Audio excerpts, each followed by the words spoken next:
Today is Friday, September 17, 2021, coming up on Roland Martin Unfiltered, streaming on the Black Star Network. In North Carolina, state Supreme Court blocks voter ID laws. Law discriminates against black people. Wait till you hear what they said about the legislature and what they tried to do. The only political action committee focused on black political engagement is celebrating 5 years of service. We'll talk with the founder of the Collective PAC about what the group has accomplished and what they're going to do moving forward.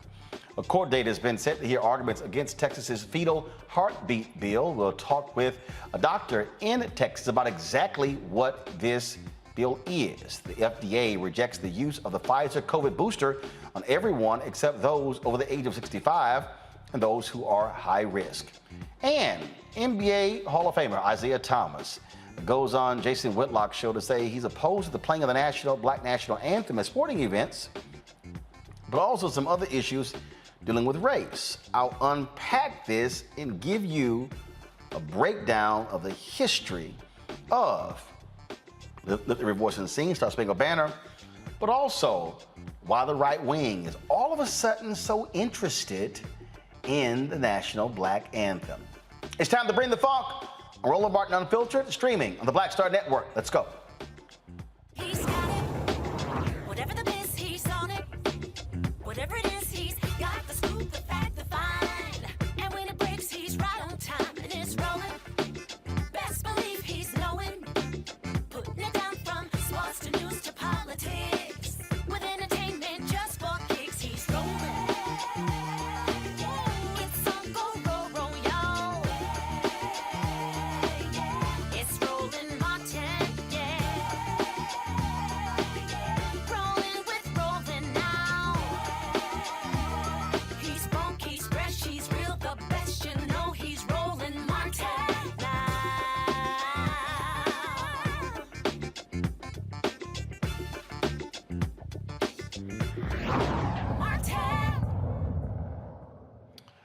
North Carolina Supreme Court ruled the state's photo voter identification law is unconstitutional. In a split decision, the court ruled the law was, in fact, discriminatory against African Americans. The judges barred its enforcement and agreed with minority voters that Republicans rammed through rules tainted by racial bias as a way to remain in power. Joining us right now is Reverend Dr. T. Anthony Spearman, president of the North Carolina chapter of the NAACP, the state conference of the North Carolina NAACP.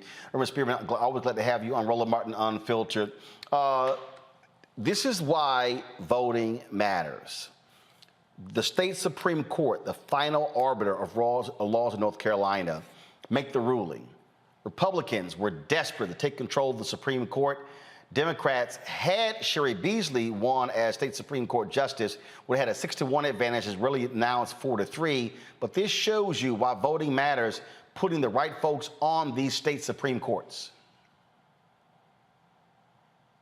Roland, thank you so much for having me on. Good to see you again. And but I have to reel you in a little bit because this decision that came out today, this ruling that came out today, was actually at the Superior Court level. So we've got a ways to go before we get to the the state. Got it. Okay. State Supreme Court. And this is the North Carolina NAACP actually has a very similar case that this was fought by the Southern Coalition for Social Justice, and Holmes v. Moore is the name of it. And so this is a state challenge that challenged North Carolina state constitution in Article 1, Section 19, dealing with the equal protection of laws. Our case that will be is slated for January 24th through February 4th is a federal lawsuit that actually challenges the kind of same thing, but by way of the Voting Rights Act, the Section 2 of the Voting Rights Act. And so therein lies the difference. So today's victory was indeed that, but we're certain that there's going to probably be an appeal that comes unless the plaintiffs are able to bypass the Court of Appeals and go straight to the state Supreme Court. So, and what people have to understand, you've been dealing with this for a while. You had a previously federal judge ruled that the bills there were, frankly, racially driven, where they said there was a laser-like focus targeting African Americans. I mean, Republicans in North Carolina were very vocal, if you will, very public with how they were targeting black people and trying to limit the power to vote, because they were angry that President Barack Obama won North Carolina by 14,100 votes in 2008. And they did not want to see black voters exercising that power on statewide races and as well as in other races in North Carolina. And they still don't want to see it. And the measure that you're speaking about was House Bill 589, which was probably the most draconian of all of the voter ID or all of the voter suppression laws that we've seen recently.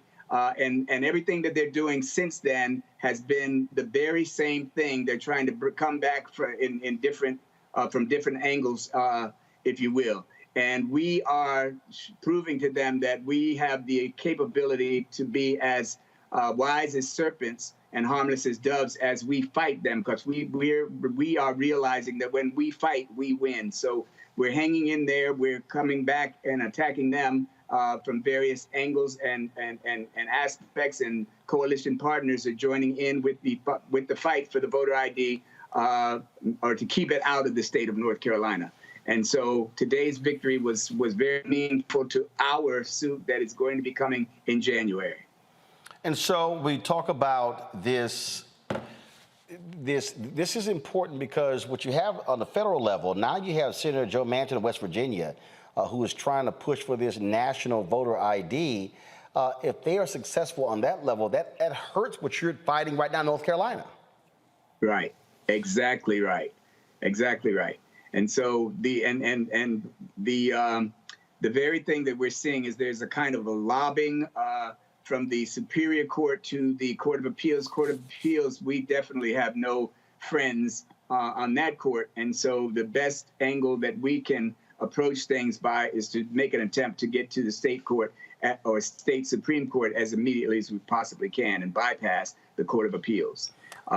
We just had two recent lawsuits here in the state of North Carolina. We had a victory with the felon disenfranchisement challenge that we brought, and the lower court, the Supreme Court, had the decision ruling in our favor, and immediately the legislators came and appealed it, and they were able to get a turnaround of the lower court's decision.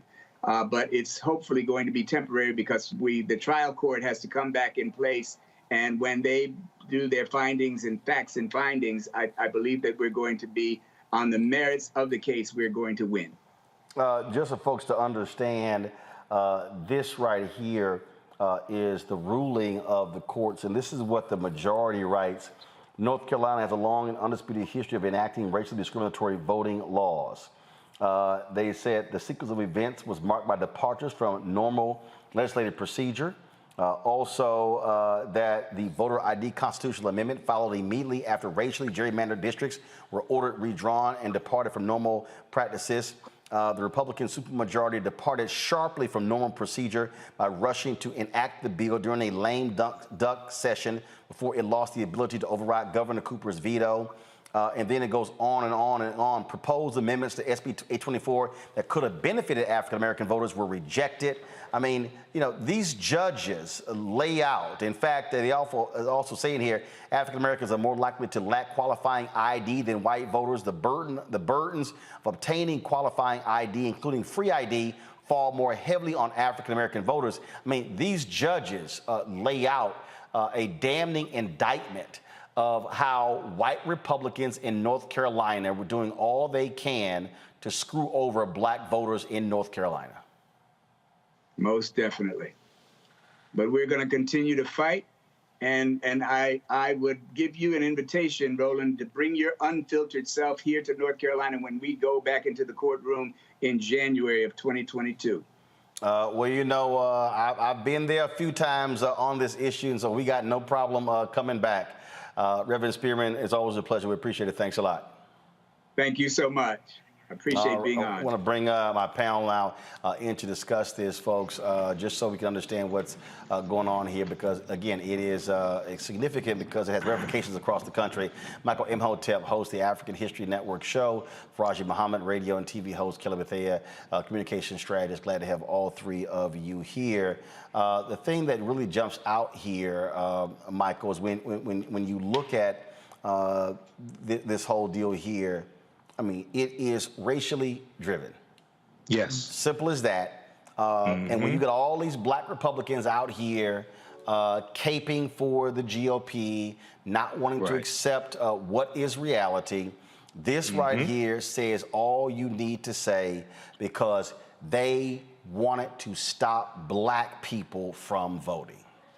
Absolutely, and I'm reading the article here from CNBC, and the Wake County Superior Court also said that the law, quote, would not have been enacted in its current form, but for its tendency to discriminate against African American voters.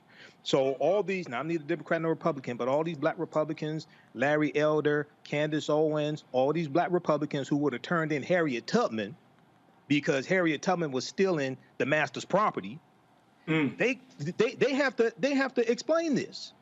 You're talking about leaving the plantation, but some of these people would have turned in Harriet Tubman, like Larry Elder, who said that slave owners should get reparations because it was legal and they had to give up their property. He probably would have turned in Harriet Tubman.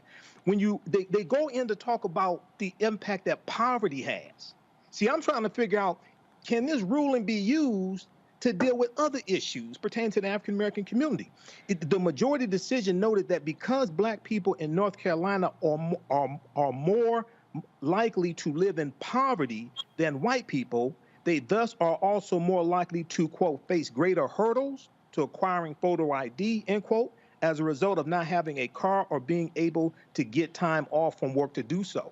This ties into what they're doing, the bill they just passed in Texas, which shuts down the drive-through voting, but also voting after hours as well. So I'm trying to see, can this ruling be used to deal with some of these other laws as well as it goes through the federal court? Well, only if as a precedent. Well, only on the federal side.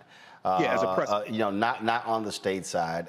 This, and again, I go back to it, Kelly, for the people who sit here and who love talking about, man, why y'all sitting here talking about voting, why y'all talking about voting for Democrats. If you had 3 Republican judges, this is not how the ruling was going to go down. Exactly. And just to show how insidious and how important voting is, the governor originally vetoed this law from being enacted, and it was overridden in state legislature to be enacted anyway. So that means that even the governor agreed that this was unconstitutional. It shouldn't be on the books. It shouldn't be enacted whatsoever. But because of the hold that Republicans have in that state and in the legislature specifically, they were able to override even the governor's veto to keep that racist law going. This is the same state that did gerrymandering with surgical precision in the last couple years just to make sure, like you said, that another Obama would not be elected by the electoral votes in that state. So I'm happy to see that, we got this ruling today, but like your previous guest said, we have a long way to go because this is not the end-all be-all court regarding this matter. So we have to keep putting pressure on state legislators in North Carolina and elsewhere who have laws like this on the books to make sure that they are overturned and eradicated altogether.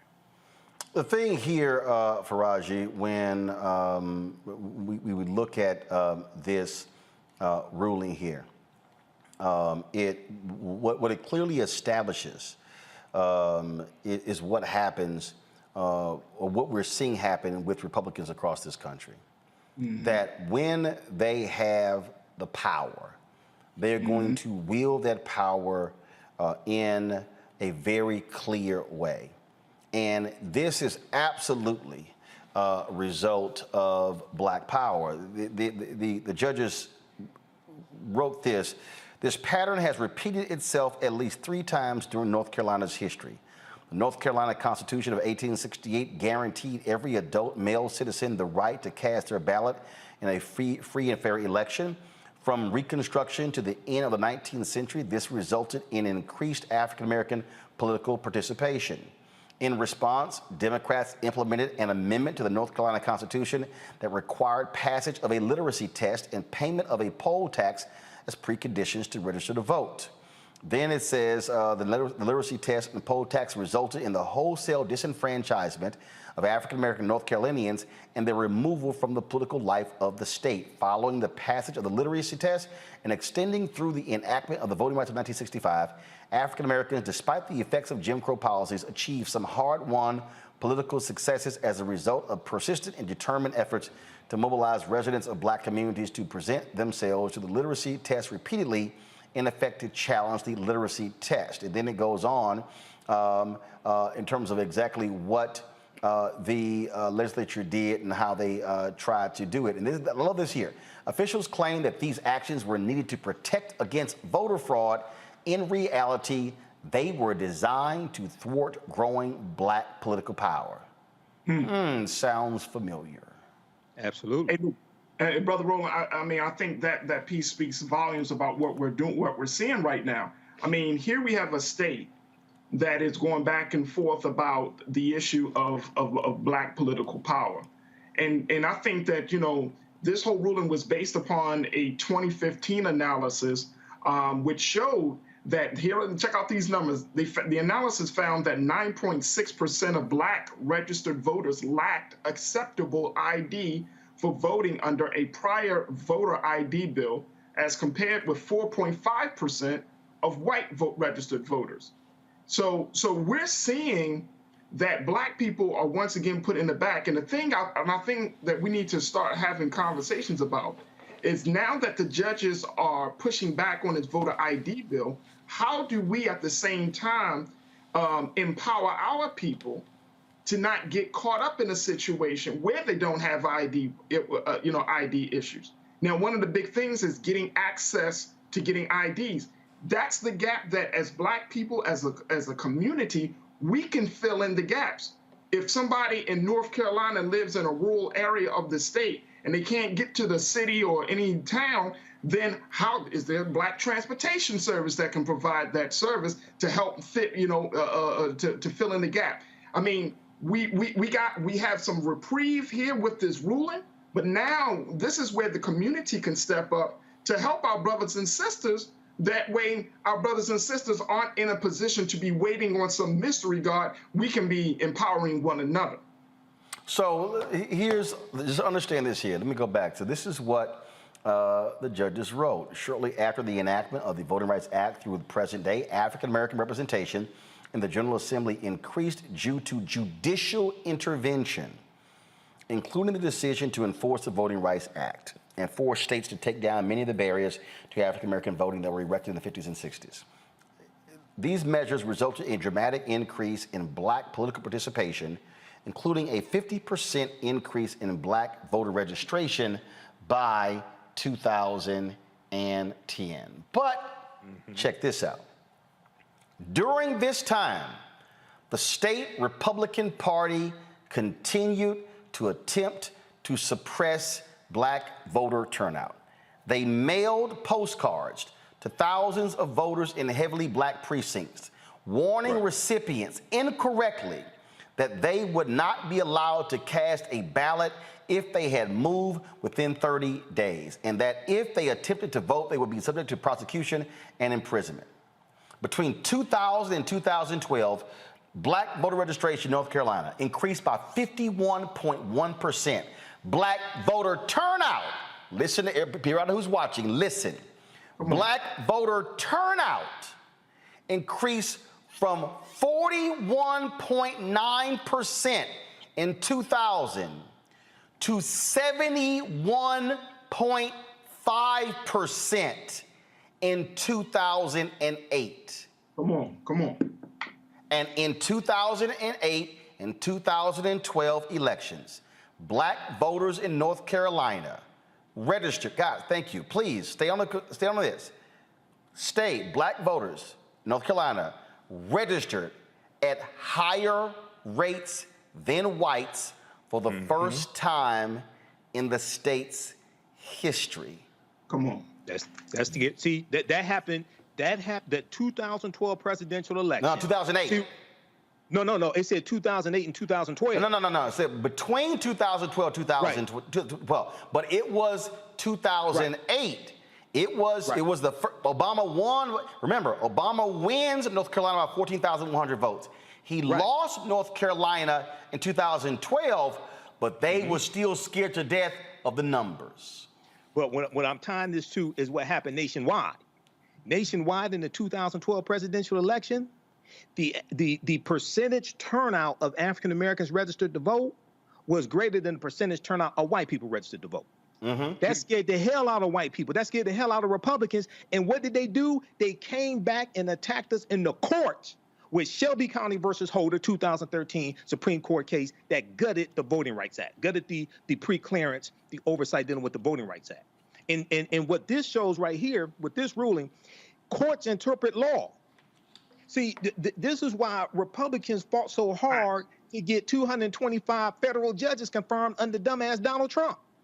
With Mitch McConnell in control of the Senate after Mitch McConnell blocked 103 federal judge nominations by President Barack Obama. See, we have to understand. See, we have to understand the role that the courts play. Also, it's not just the state legislature. That's important. It's not just the governor. Courts interpret the law. That's what this is doing. Now, lastly, Roland, the question I had: did they shut down DMV's Department of Motor Vehicle locations? No. Okay, because that's what they did in Alabama. Yeah. No. What they did is they used their power in the legislature, but the difference is they got stopped with the lawsuits on the federal level and now on a state level as well. And so I just need everybody to understand when y'all talk about, man, you sitting here talking about voting for Democrats. Republican judges, Republican legislators want to strip you of your right to vote. Now, this is real simple. It's them or the Dems. It's Republicans or Democrats. Now, y'all can sit here and play stupid all you want to. But all I'm saying is this here. If I got to pick between one party that is deliberately trying to strip us from having the right to vote and one party that's not, who the hell you think I'm going to pick? Not only that, they're trying to block everything else that's beneficial to African Americans. All these other bills, Republicans are voting against. When you look at the $1.9 trillion American Rescue Plan that has $46.5 billion in rental assistance for renters and landlords, that's keeping a lot of black people in their homes, who blocked that bill? No Republicans in the House or the Senate voted for the bill. I'm neither Democrat nor Republican. I sure as hell ain't stupid.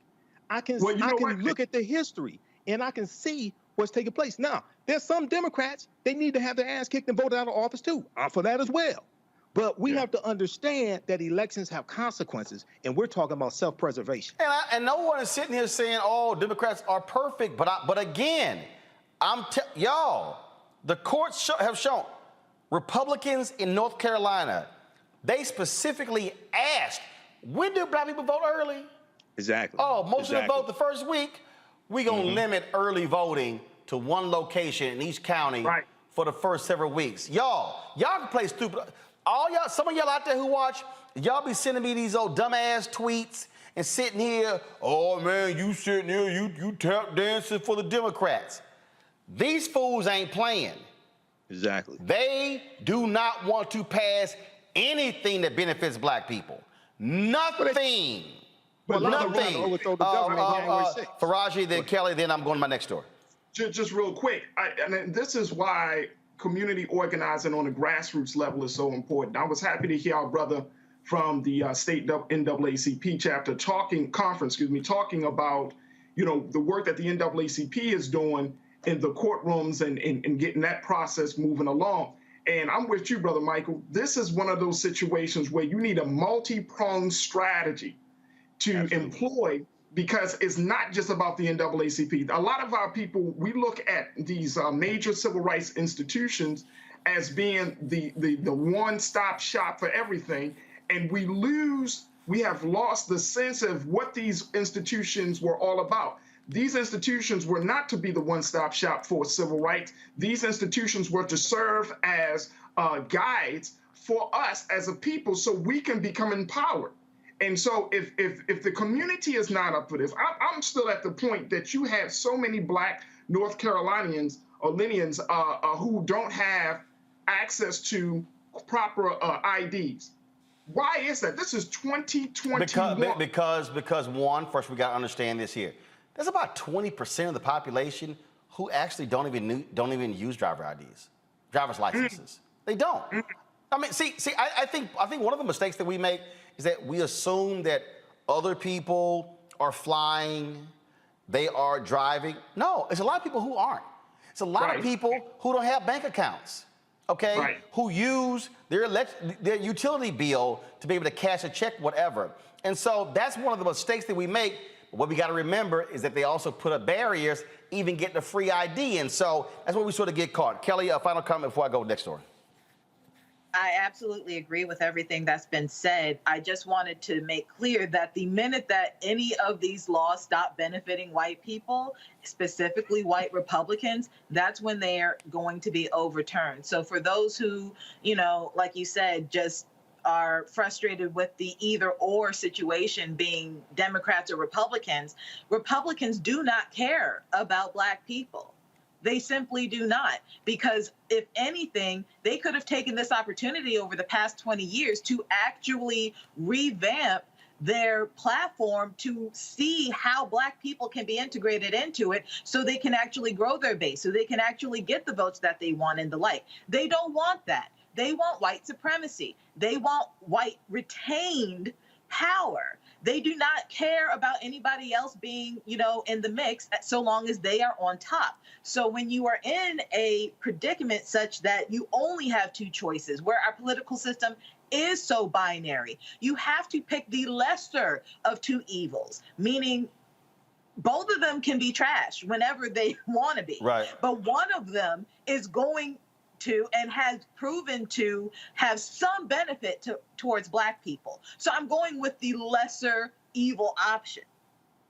Well, bottom line is here, don't go to sleep, people. This thing is real. Now, if we are not voting, then how are we putting our own into public office? The Collective PAC, they are celebrating their 5-year anniversaries, which is focused on building Black political power. They, of course, are dedicated to increasing Black political engagement and actually supporting Black candidates across the country. There are a variety of festivities, which begin today, where over 100 elected officials and political candidates here in D.C. for events like a concert featuring Grammy Award-winning artist Nas, as well as being entertained by DJ D-Nice, of course, who won the NAACP's 2021 Entertainer of the Year. Joining us right now is the co-founder of the Collective PAC, Quentin James. Quentin, glad to have you on Roland Martin Unfiltered. You were just hearing us talk about, again, trying to fight for voting rights to ensure we can get to the ballot. Bottom line is this here. If they're blocking us from getting to the ballot, they're blocking us from electing Black candidates. Exactly. And that's a huge challenge. One of the reasons that we started the Collective PAC was because of the numbers. They're so, against our community in terms of where we are with representation. So right now, 90% of people in public office in this country, right, are white. 95% of the elected prosecutors in the country are white. And over 84% of Democratic candidates and 96% of the GOP candidates are also white. And so when we think about our representation, and we just had the census come out, think about how do we make sure Black voices are at the table. Yes, we have to have voting rights to make sure folks have the ability to cast their votes. We also got to have Black candidates stepping up to run, who are running well-funded and competitive campaigns to win these seats. And so these things go hand in hand, and we can't do one without the other. And so I think it's a very timely conversation. It's unfortunate that we're still fighting about these issues around voting rights, but it's a strategic decision. I think your previous guests were saying this is intentional because they see the writing on the wall. This country is becoming blacker and more browner and more diverse. And so that means that if they're going to compete with us numerically, they got to change the rules. And so that's what we see happening around the country. Well, and I'll give a perfect example. I brought it up earlier. Sherry Beasley was the state Supreme Court justice in North Carolina. She lost by just 400 votes. 400 votes. Statewide, exactly. Had she won, Democrats would have a 6-1 majority on the state Supreme Court. The guy she lost to was a white male Republican who was pissed off that he wasn't elevated as Chief Justice and chose to run against her. He beats her, Republican wins his seat. Now the Democratic majority on the state Supreme Court is now 4-3. Exactly. And that is the challenge here is, you know, sometimes our opponents are playing chess and we're still kind of playing checkers. This is a very strategic game. And I think candidates like Sherry, who's now running for the U.S. Senate, and folks should go to her website, sherrybeasley.com, to find out more information about her.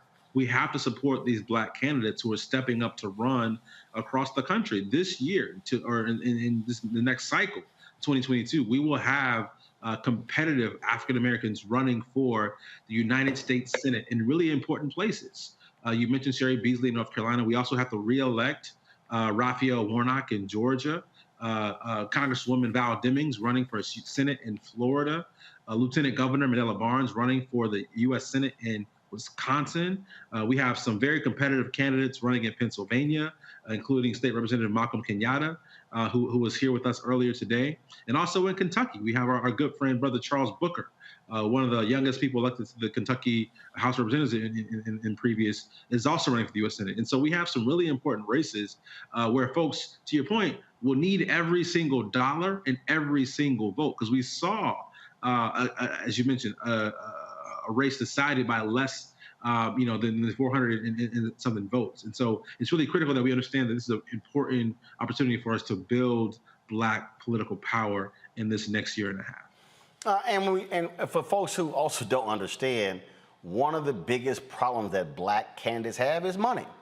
If you look at members of the Congressional Black Caucus, you don't have major fundraisers in terms of people who are bringing in a ton of dough. And so what happens is people say, I'm praying for you. No, guess what? Your prayer ain't gonna buy any TV ads or radio ads or pay for any field staff. And so that's also why we're having a Black Political Action Committee is important for folks who are running for federal and statewide office and local office. Exactly. But many of these candidates are depending on, these grassroots contributions, $5, $10, $25. We're not asking you all to mortgage your homes to become donors. What we're saying is if, you can commit, right, $10 a month to supporting Black candidates around the country. Once we get to scale with that, right, where there are 10,000 Black people doing that every month, or 25,000, right, or 100,000, or 1 million doing it every month, then we can start to fund these campaigns, and our candidates can actually spend more time talking about issues that matter to them, right? They can spend more time connecting to voters who they need to turn out and support their campaigns. And so the money in politics is a big, issue. We saw after the huge wave that we saw in 2008 with Barack Obama being elected, the Supreme Court decided in the Supreme Court case Citizens United versus the United States that money is now equal to free speech. And so we're seeing floods, right, of millionaires and billionaires becoming major political donors because they can now spend unlimitedly to make sure their voice is, kind of overrunning the people's voices. But in this country, we have this principle called one man and one vote. And so it's critical that we understand our power as voters, but also understand our power as donors to make sure our candidates have the same opportunity to have their voices heard in these really important races. And for the people who say small donors don't matter, the reality is that's what powered Senator Bernie Sanders' campaign, those small donors. And so, this is not, I don't have 1,000 or 1,500 or 2,000 to give.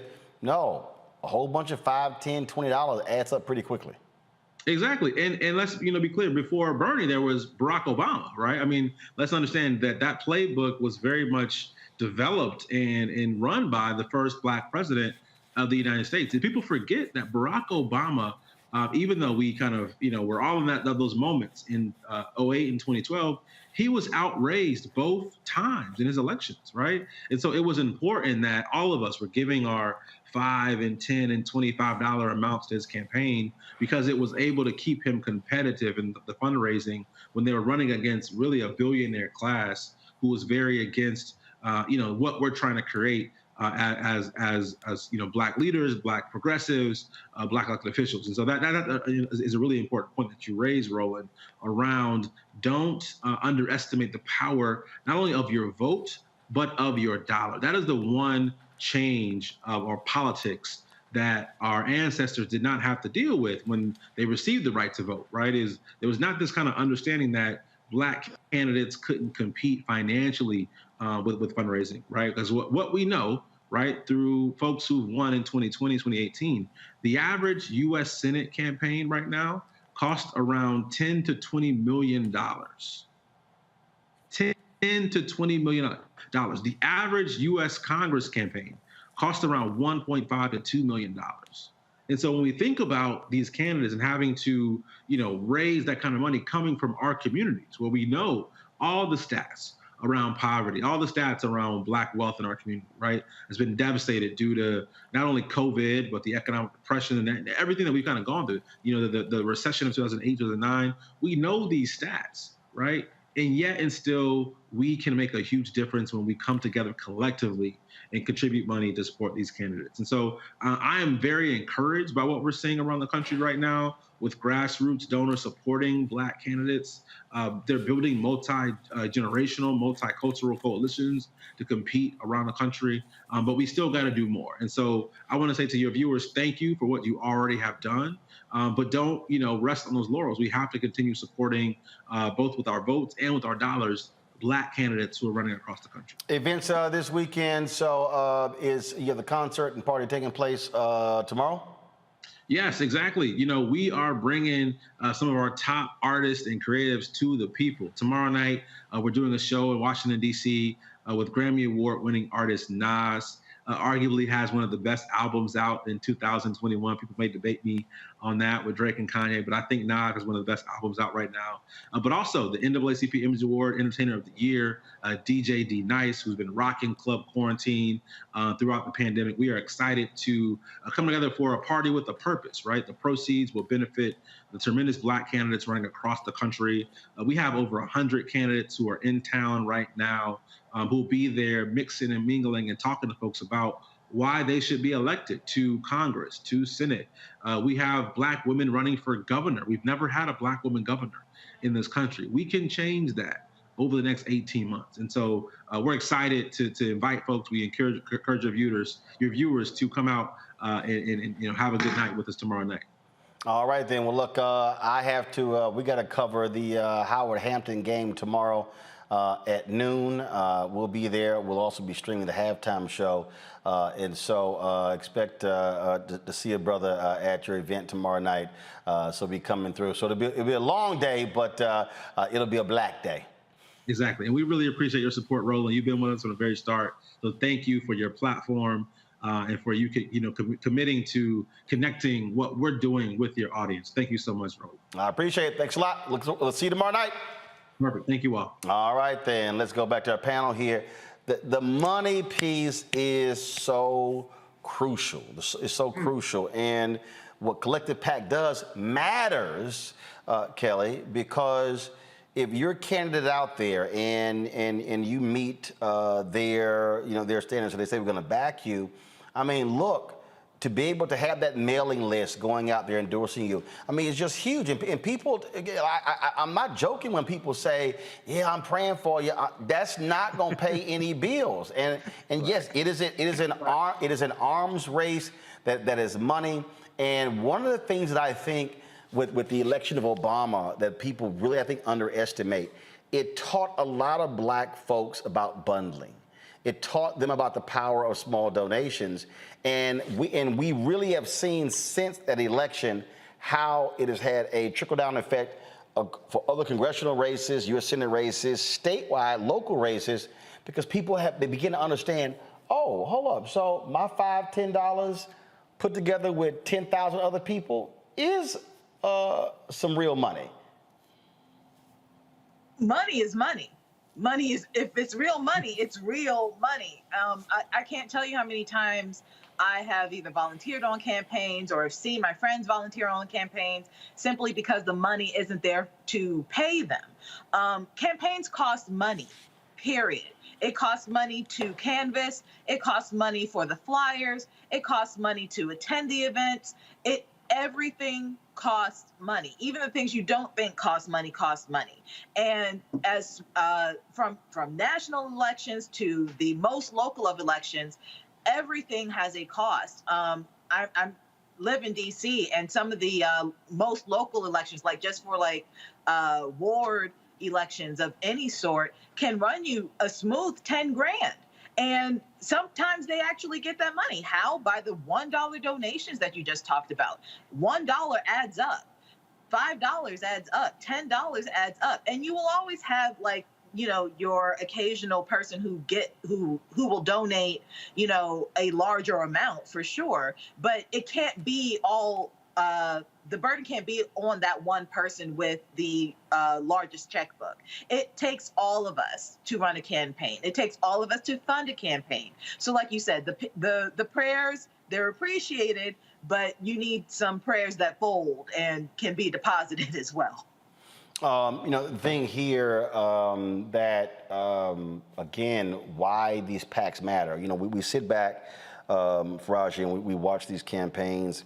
And there are people out there, and they just assume that, oh man, it's sort of like, to me, like an investment. I don't have all this money. I can't do anything, and you know, I can't. And what always happens, they always go, you know, where's our black celebrities? Where's our black entertainers? We're not realizing that there are actual federal limits when you talk about running on the federal level and the different state laws. And so somebody can be a billionaire, but they can only give X number of dollars. And so when we say every dollar matters, it does.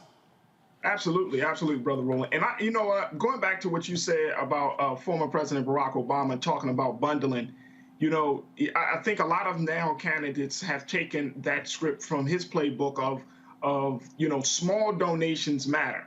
And it's important that we understand that if we could put a candidate in office by giving $5 here, $10 there, what's stopping us? And this is what I was thinking about even when Barack Obama was running. I said, if we can put money into that pot, what's stopping us from using that same collective will, so same social and political energy from saying, okay, let's establish a black bank.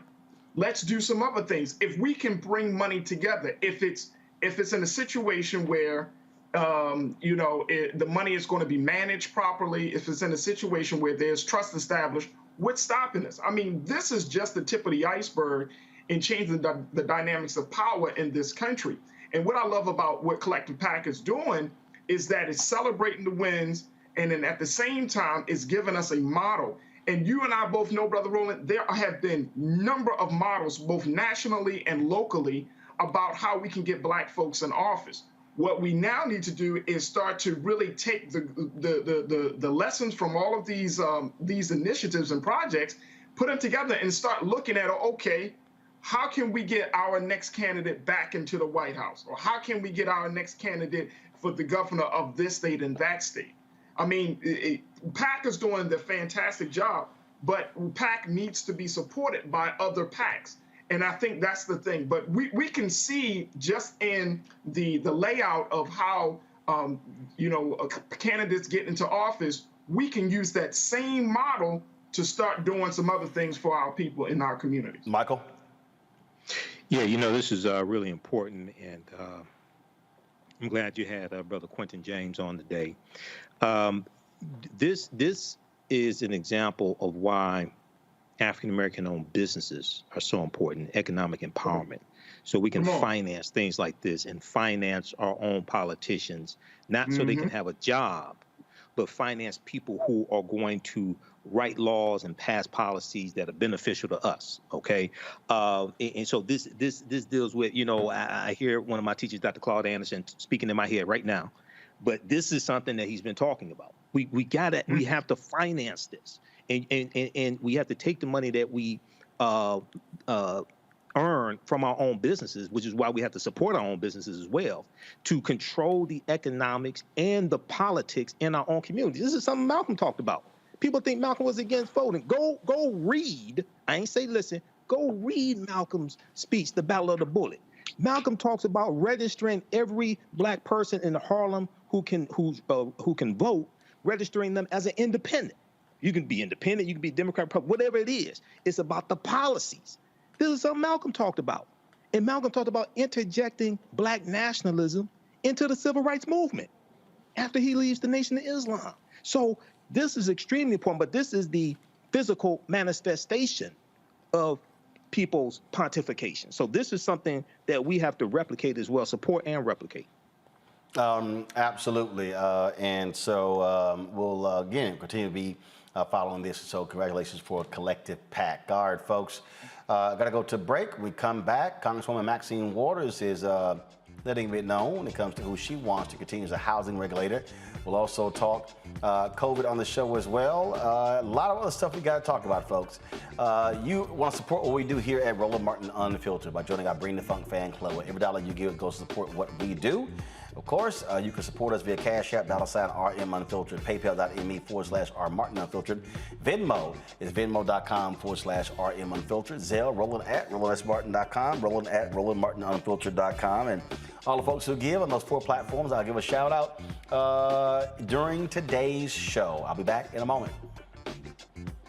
I believe that people our age have lost the ability to focus the discipline on the art of organizing. The challenges, there's so many of them and they're complex, and we need to be moving to address them. But I'm able to say, watch out, Tiffany, I know this road. That is so freaking dope.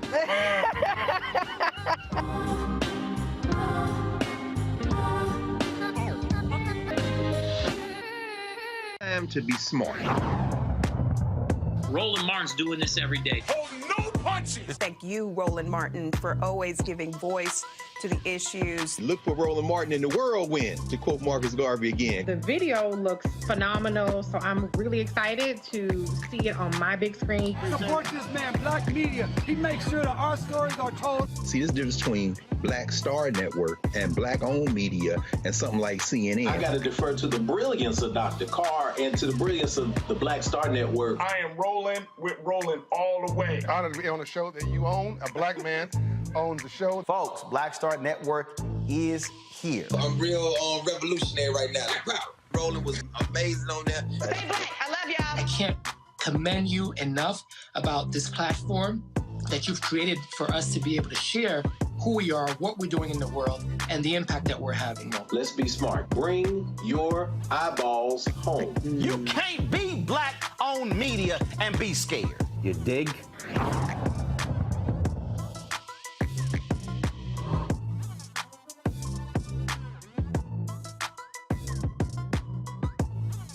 Hi, I'm El DeBarge. Hey, yo, Peace World. What's going on? It's the Love King of R&B, Raheem Devon, and you're watching Roland Martin Unfiltered.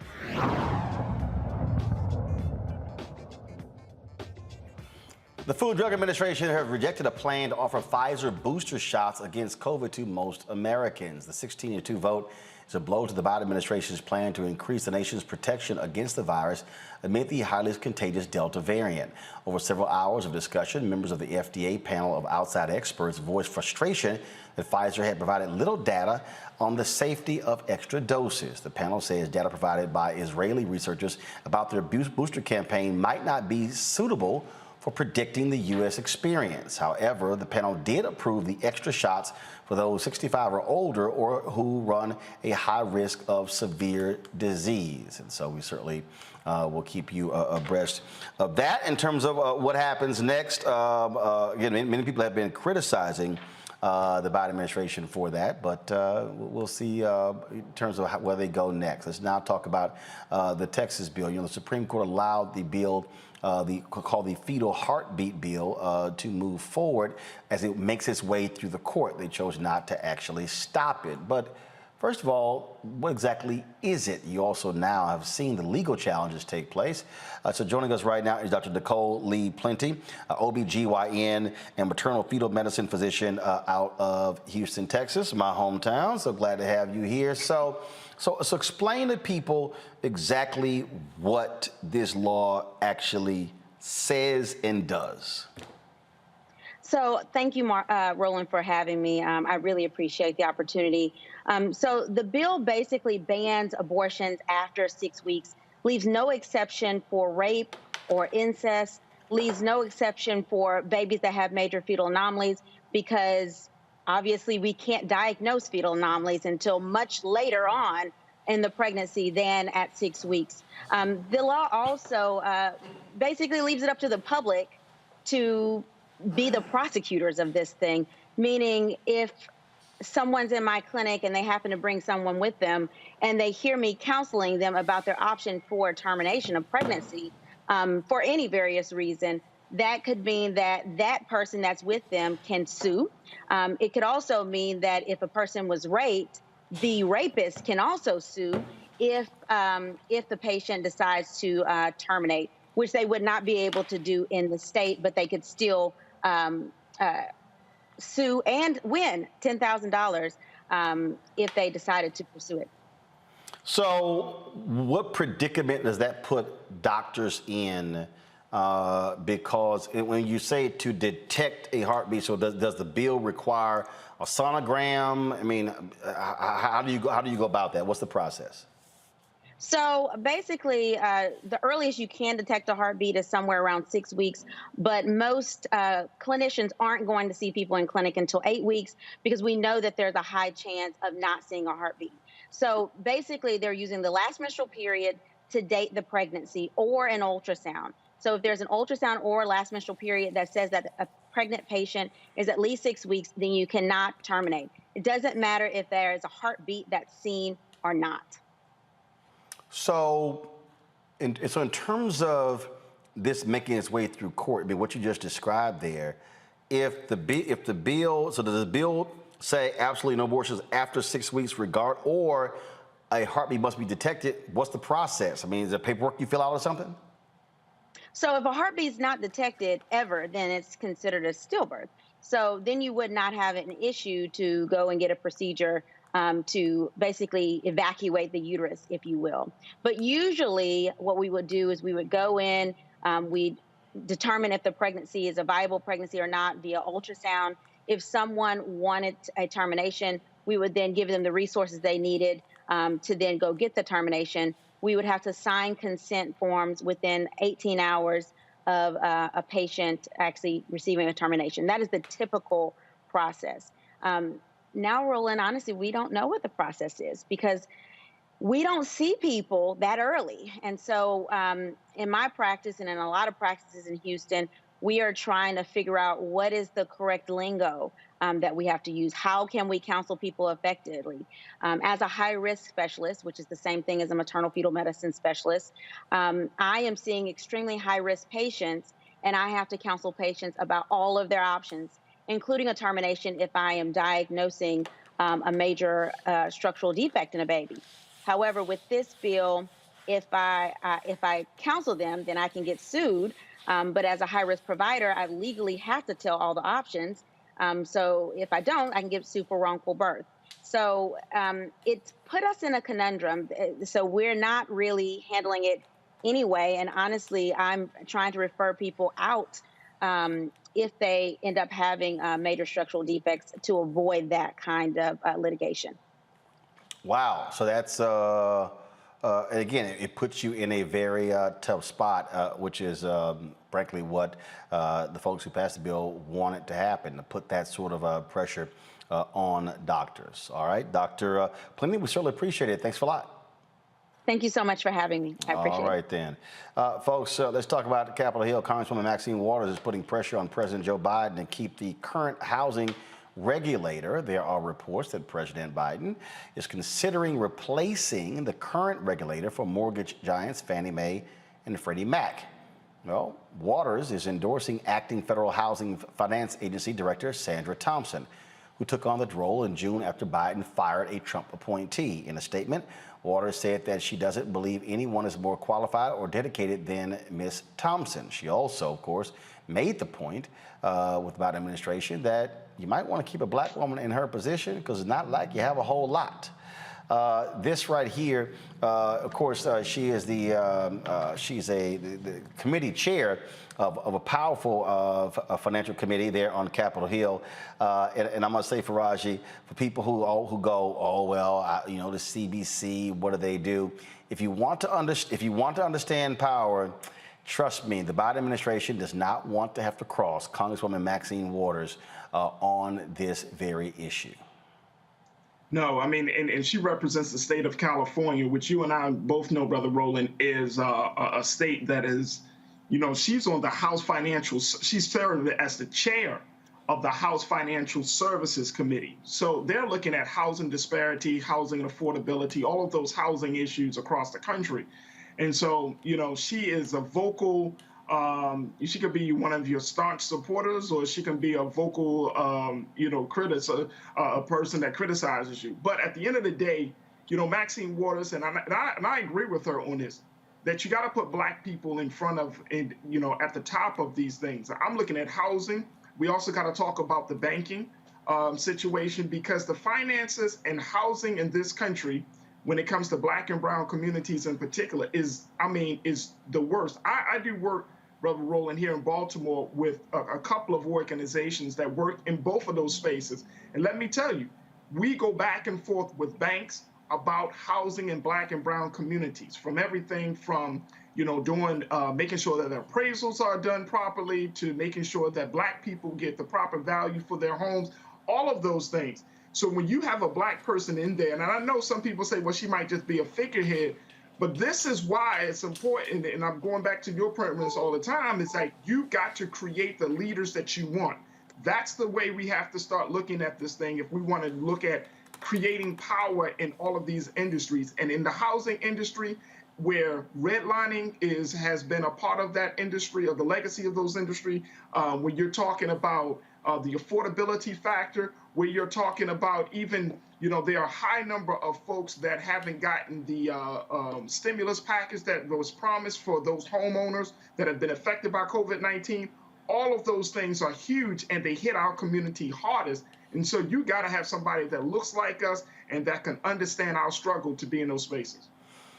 The thing that we spend lots of time dissecting, and I tell you, Kelly, I see a lot of these people commenting on social media, and then they don't do this and they don't do that. And this is a perfect example of what I'm talking about.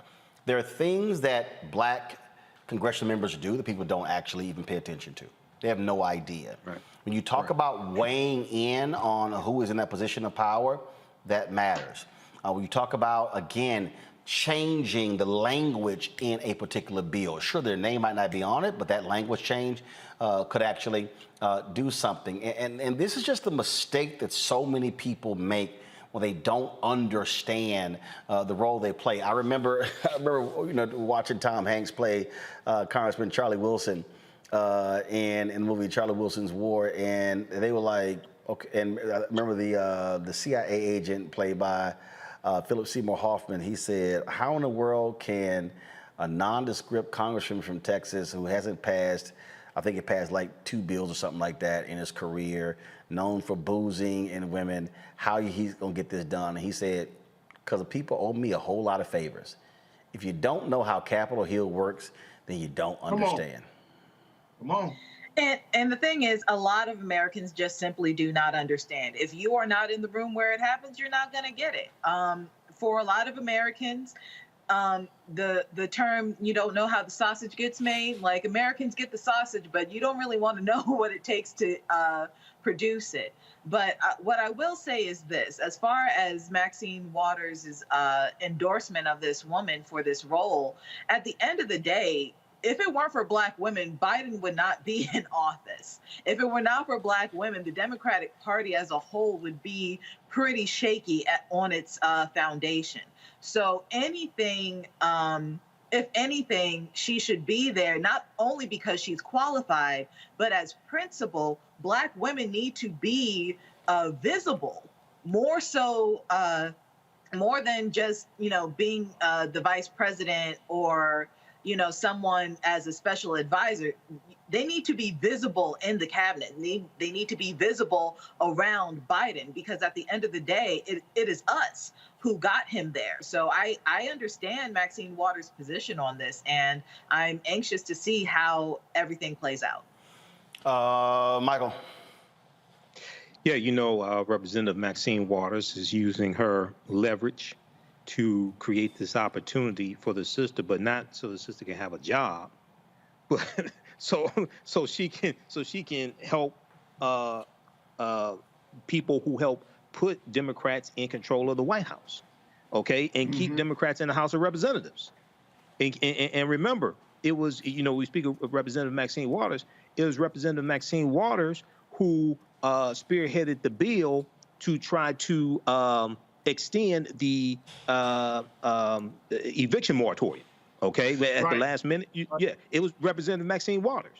We talk about Black women, it was Cori Bush and Ayanna Pressley, who were on the steps of Capitol Hill, drawing attention to this, to put pressure on Biden to do something with the courts and try to extend this with the CDC. Now, even though the Supreme Court eventually struck it down, it still bought some time. But what it did do is put pressure on state legislatures to figure out how to disseminate the $46.5 billion that was already passed months ago through the American Rescue Plan. Look, as Kelly said, if you don't know how power works, then you don't know. And trust me, you gotta be in the room, know how it works. Okay, I gotta deal with this, y'all. Okay, so you have these mayors and you have these governors who are giving mask mandates. And they're saying, folks, you gotta wear it. Now, we've seen Governor Gavin Newsom, California, get ripped for going to a private party, dinner party, no mask. I remember DC Mayor Muriel Bowser, same thing happened. So now they're criticizing the mayor of San Francisco, London Breed, because she went to an event, nightclub in San Francisco, and was seen partying, dancing without her mask. Now, this is what she said today. No, I'm not going to sip and put my mask on, sip and put my mask on, sip and put my mask on, eat and put my mask on. While I'm eating and I'm drinking, I'm going to leave my mask off. So here's what happened. A San Francisco Chronicle reporter actually happened to go out to a jazz spot where Breed was there with several other people. And this was the video that she shot.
All right, so person in the middle, that was the mayor.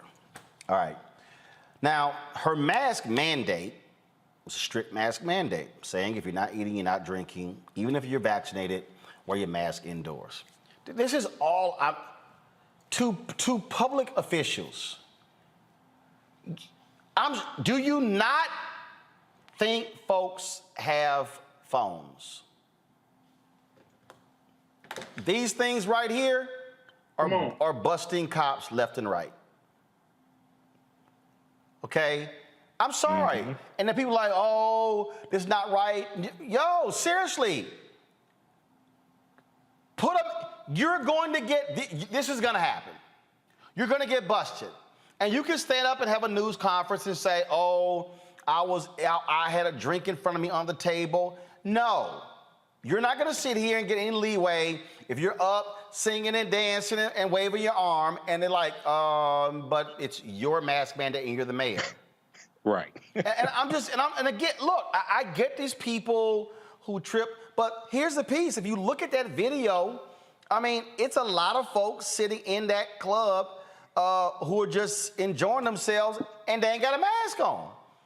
I mean, I can in the video, I'm just counting 1, 2, 3, 4, 5, 6, 7, 8, 9, 10, 11. I can see 11 people outside of the band who don't have a mask. Yo, seriously, you're gonna get ripped as a public official, Michael, if you issue a mask mandate and you're busted not wearing one. Roland. Did she learn anything from Gavin Newsom? This is part of what spearheaded the recall election from Governor Gavin Newsom of California. Luckily, he survived it. You know, I understand you want to get out and go see Tony. I understand that. But it's like, wait a second, sister. If they tried to have a recall election against Gavin Newsom because he was in a restaurant without a mask, violating his own mask mandate, sister, you're black. You think they ain't going to come after you? So we have to be smarter than this. I understand people want to go out and have a good time, but at the same time, I'm sorry, Delta variant, I ain't going into up in no club like that. And people not wearing masks? Oh, hell no, I ain't doing that. But still, if you're elected official and it's your mask mandate, and especially if you're black, you can't do stuff like that. I'm sorry. Kelly, you can't, and folk can try to say, first of all, you already see what the right wing is doing. In fact, so perfect example, let me see if I can pull it up right here. So this is the New York Post, just so you understand, again, how folks, give me 1 second, I wanted to knock this off the screen, how folks try to play these things up.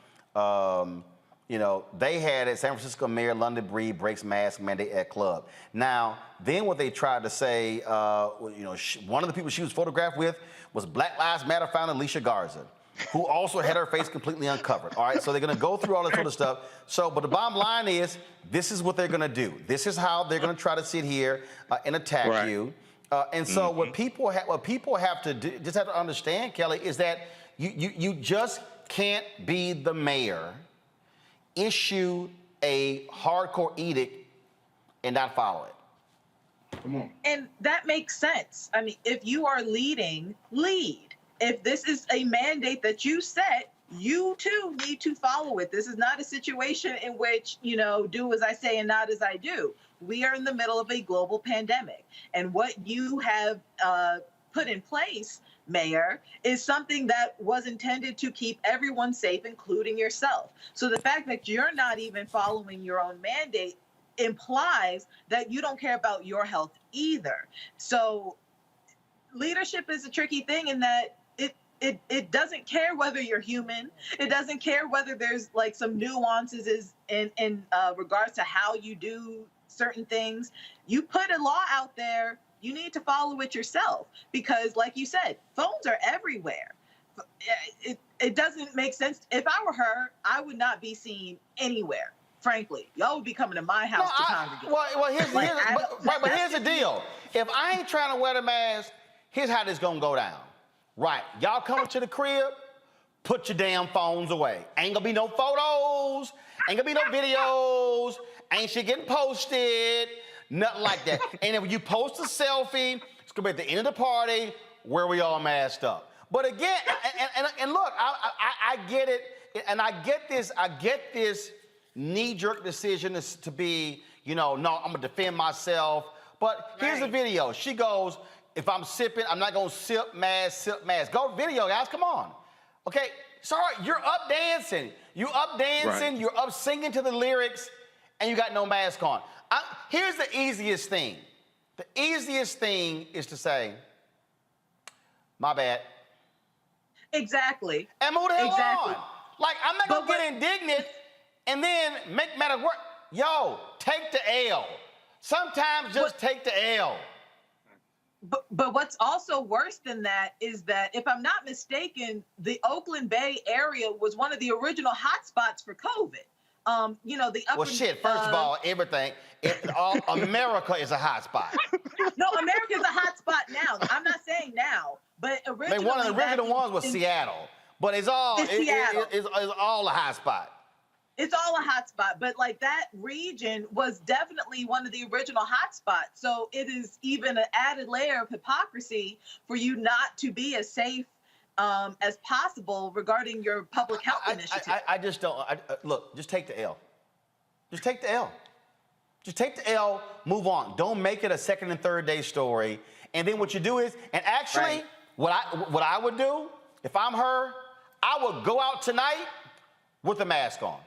Masked up, right. Boom, story changes. But don't get indignant. Look, I had somebody try to come at me. Roland, you were at the Darius Rucker concert. In this photo, you and your wife don't have any mask on. I'm like, yeah, dumbass. There was nobody within 50 feet of us on this side, that side, in front of us, and behind us. Duh. I mean, but I love these people who somehow think that, oh my God, what are you doing? Yeah, guess what? And I'm gonna sit here and mask up. And if I'm not wearing a mask, then I ain't got a problem saying it. I was at a dinner in Block in Baltimore. Well, there's some photos where I took photos with no mask on? Yeah, because I took it off. It is also understanding who's around you. That's also part of the deal, and that's the thing that people understand. If I'm in an enclosed environment, that's a small joint. Right. That's a lot of people in that one space. Yeah, oh hell no, I got mask and goggles on. Not goggles. Oh hell and yes. Singing. And they're singing also. Hold up, COVID, right, they singing, which means that you're spread. Oh yeah, no. Right. That's why when people want to take selfies with me, I tell them, stop talking. Open your mouth. And I actually have been teaching people how to take COVID selfies. Some of these folks want to stand right next to me. No, you ain't standing next to me. This is what I do. I have them stand in front of me. I go, hold your phone up, and I stand behind them. I'll say, do it this way or this way. Click, snap. Boom, that's a COVID selfie. We ain't got to be next to each other. We got distance between us. You in front. If your ass talk, it's going that way. But you know what though, Brother Roland, like, and this is the crazy part. I'm all for masking, and you know, sometimes if you gotta wear a double mask, you gotta wear a double mask. The crazy part about this is that this is still an issue, and we're over a year and a half into this pandemic. Like, we're still fighting for an issue just to wear a simple mask. No, this is no shock. No, it's not. It's well, the shock is, one, like you're saying with this story, this is the mayor of the city. Let me tell you, in Baltimore, we have a mandatory, you got to wear masks inside. Mandatory, right? Man, people come up into spaces in like stores in Baltimore, no mask. And guess what?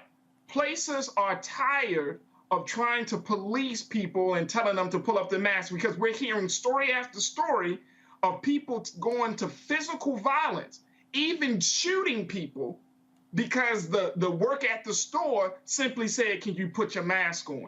And that's the issue. And when it gets to that point where you feel like you got to pull out a gun, not just on a black person, but just for any person, just because they're telling you to do something that you already know. I mean, there are big ass signs on the door. Oh no! In New York, what was in New York? Three Texans were arrested. Actually, it's right here. Okay, hold on. It's like a waitress. Oh, right here. The host is right. It is right here. Vax attack. Tourist tussle with New York City restaurant hostess who asked for vaccination proof. And there's a cell phone video. Let me see if I can go ahead and just play it. Come back to me. Let me go ahead and play it. And then and it's crazy how these folks are acting a fool. I can't find. Let's see here. And again, first of all, the city regulations require to show proof of vaccination. But here's the whole deal. I am not about to go to jail because somebody said, where's your vaccination proof, your card?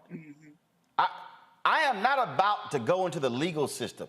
That's about the dumbest thing in the world. You think if I am visiting New York, which means I have paid, I bought my ticket, I got a hotel, I've traveled there.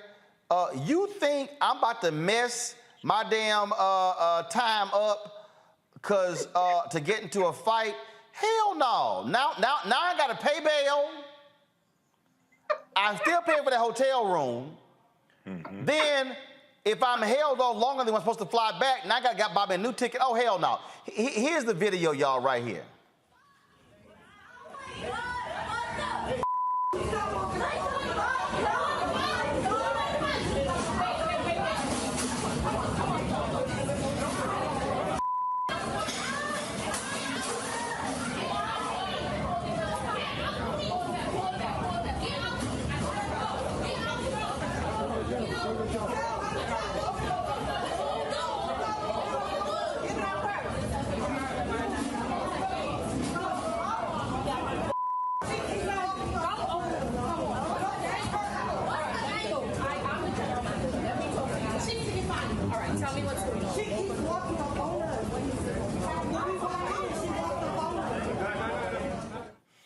Okay, this is all on, she keeps walking up on her. Y'all, somebody walking up on you does not mean you get to swing on somebody and assault them.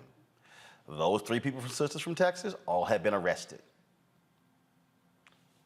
Damn. Why are you gonna I ain't messing my trip up. But you know what though, Brother Roland, this speaks to something else though, because you talked about it a couple of times.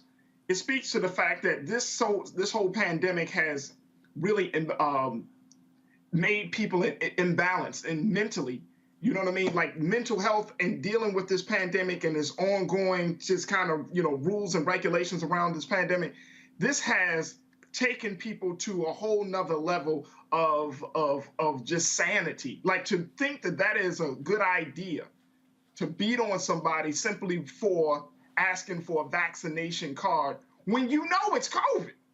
I mean, like you knew this before you even touched down in the city, that the city has certain requirements. If you are traveling in 2021, I think that you should check the places that you go beforehand to say, okay, what's the rules around COVID right now? I mean, that's right. Vaccination. Look, like when I went to the Darius Rucker concert, it was at Wolf Trap. First thing I want, okay, what are the rules? Like, perfect example, when I was in Houston for my aunt's funeral, there was Kim, Babyface, Music Soul Child. All right, so we roll up, they turning people away who had basically purses or bags that were like no bigger than this. They were bigger than this. Then it had to be clear or whatever. Well, first, look, y'all, just so y'all know, I had a bag. I got 2 phones. I had my Perel. I can't stand ash. I had my bottle of lotion. Had my goggles. I had 2 masks, and I had a sweat rag. We're talking about this outdoors in Houston. I ain't stupid. Now, I got laid in with my bag because I'm a VIP. But do understand, I was gonna get in with that damn bag. I ain't going. Y'all give a damn what y'all say. I'm gonna have the mask, the goggles. I got everything. I am not sitting here, hell, I might have some gloves in there. I ain't sitting there playing with these people, okay? But you're right. Find out before you go somewhere, hey, what are y'all rules? What are y'all rules? And I just think what's happening is, one of the downsides of people in this country, we are Americans. It's about freedom. Oh, yes. There's a downside to that. And see, the reason, and I'm telling everybody right now, okay, this is very simple. This is very simple. Y'all can fight on the mask, y'all can fight on the vaccine, but you're gonna lose. I'm just letting you know right now. No, you're going to lose on this one. You're gonna lose on this. I'm just telling everybody, and I don't care how you feel, you're gonna lose on this one. Because what you have to understand is, When you got a significant number of people who are like, no, we ain't trying to play these games. This is now 2021. I'm telling y'all right now, if this thing continues, be prepared for us to be shut down for all of 2022. I told everybody, y'all ask my wife, ask my family, I told everybody in June of last year, y'all need to go ahead and wipe off 2020 and wipe out 2021. I said, because these folk ain't gonna act right, I said, until 2022. And Well, here we are on September 17th, and we dealing with this, we're dealing with other folks, all kind of stuff, and we're gonna be in the same situation because folks, freedom, I'm an American, it's my right, okay? Keep playing. You know, very quickly, Roland, it's interesting we're having this conversation. Talk about freedom. Today's the anniversary of the U.S. Constitution being signed, September 17, 1787. But I've said this on this show before. If you go study the Great Pandemic in 1918, 1919, 1920, it killed 675,000 Americans at a time when the U.S. population was 106 million. I think that's about 0.67% of the population when I calculated it before. We're almost at 675,000 Americans dying from COVID. No, actually, we're past that. We're past that. Yeah, okay, we just went past that. We're past 675,000 dying. But the U.S. population is 330 million. It's 3 times as much as it was in 1920. If 0.67% of the population dies of COVID, you're talking about like 2.1 million people dying, which means we're not at the halfway point if this continues the way it looks like it may continue if people keep acting the damn fool. I'm just, and again, I got people who are sitting here, well, the masks don't work. Look, let me tell y'all something. I play golf. The reason my ass got black marks on my damn leg right now is from mosquito bites. I thought that damn off worked. But if you think I'm not gonna walk my ass out there playing golf, especially in Texas, with big ass mosquitoes and not have some off on, you stupid. I'm gonna use whatever protection I can and not go, well, you know, this stuff not working. I'm telling you, and it's driving me crazy because we keep putting these scientists on and doctors on, and I got people who are sitting there. I had somebody who said, you know, why you mad because Nicki Minaj spoke her truth? Because it was batshit crazy. And I'm telling you, it's just, it is, somebody put on YouTube, off attracts mosquitoes. Yeah, you ain't lying.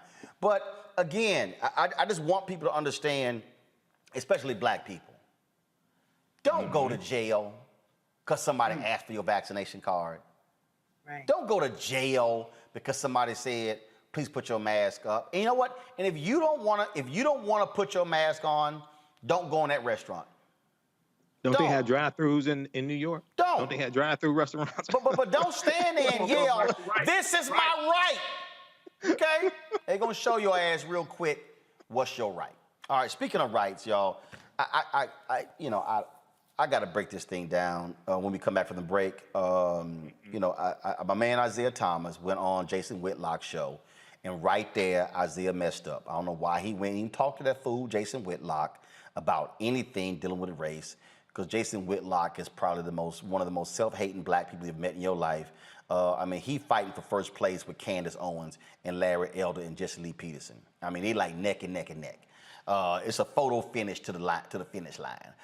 So they talked about a variety of things. When we come back, we're gonna break down some of those things, and I just want to walk y'all through some history, and also what this angry attitude regarding the Black National Anthem, and people mad about Lift Their Voice and Sing, what this thing is really about. I'm gonna unpack that or do one of my deconstructions along with Dr. Gerald Horn next on Roland Martin Unfiltered. White supremacy ain't just about hurting black folk. Right. We gotta deal with it. It's injustice, it's wrong. I do feel like in this generation, we've got to do more around being intentional in resolving conflict. You and I process. haven't always agreed. Yeah. But we agree on the big piece. Yeah. Now, conflict is not about destruction. Conflict's going to happen.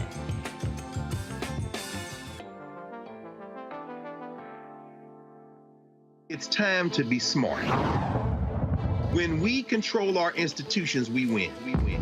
This is the most important news show on television of any racial background. Y'all put $2, $3, $4, $5, $10, $15, $20, $30 on this and keep this going. What you've done, Roland, since this crisis came out in full bloom.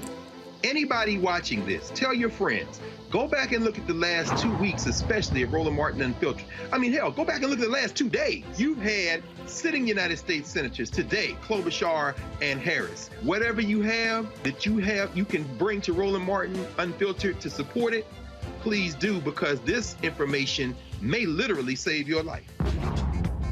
Watch Roland Martin Unfiltered daily at 6 p.m. Eastern on YouTube, Facebook, or Periscope, or go to RolandMartinUnfiltered.com.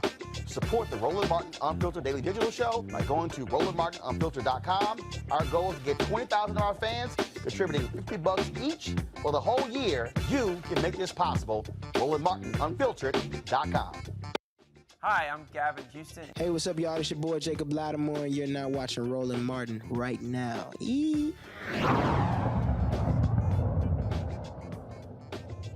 All right, Basketball Hall of Famer Isiah Thomas went on this idiot Jason Whitlock's show on Glenn Beck's The Blaze. That tells you all you need to know right there about this. And so they had a long conversation about race and some other issues, and the national anthem came up. And, you know, you've got white folks like Megyn Kelly and Bill Maher and others who are all upset and mad. Oh, this is separating us and all this sort of stuff like this. And I saw this and I was like, you know what? I got to weigh in on this because there were some things that are factually not correct. But also I want to explain to you really what is at play here while all of a sudden this is a thing. So go ahead and roll it. You said that we have to eliminate the race box, right? Yes. Tell me something. How do we eliminate the race box when we sing the Star Spangled Banner on this hand, but then we sing a National Negro Anthem here? How is that bringing something together? How do we eliminate the race box if we're doing that? First of all, great question.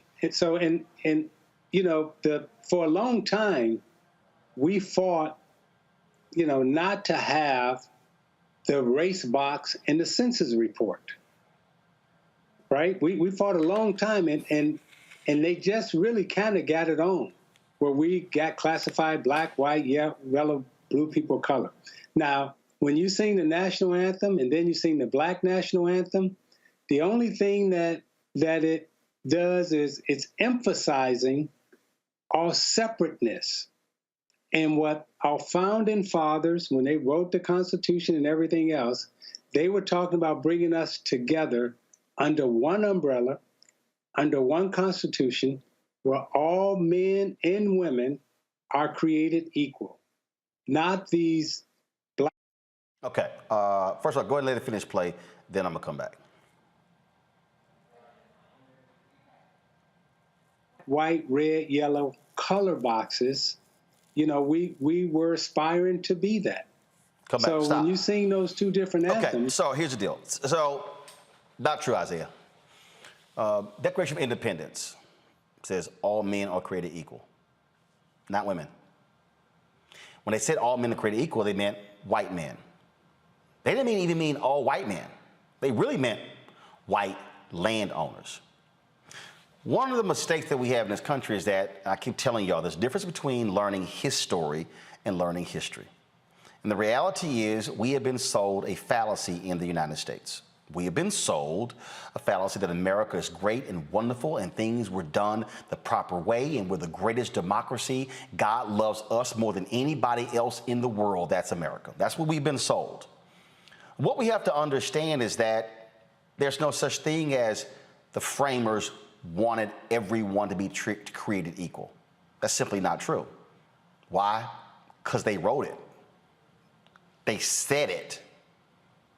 That's literally what they did. Now, the other day on the show, I told you, and I love to watch it. I love to watch it because it is so succinct in explaining exactly the reality of what it means to be black in this country and to understand what folks wanted in terms of the creation.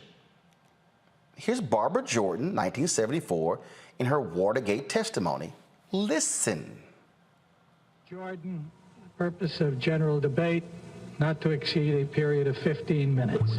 Thank you, Mr. Chairman. Jordan.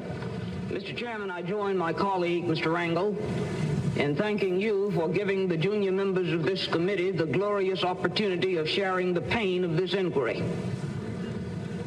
Mr. Chairman, you are a strong man, and it has not been easy, but we have tried as best we can to give you as much assistance as possible.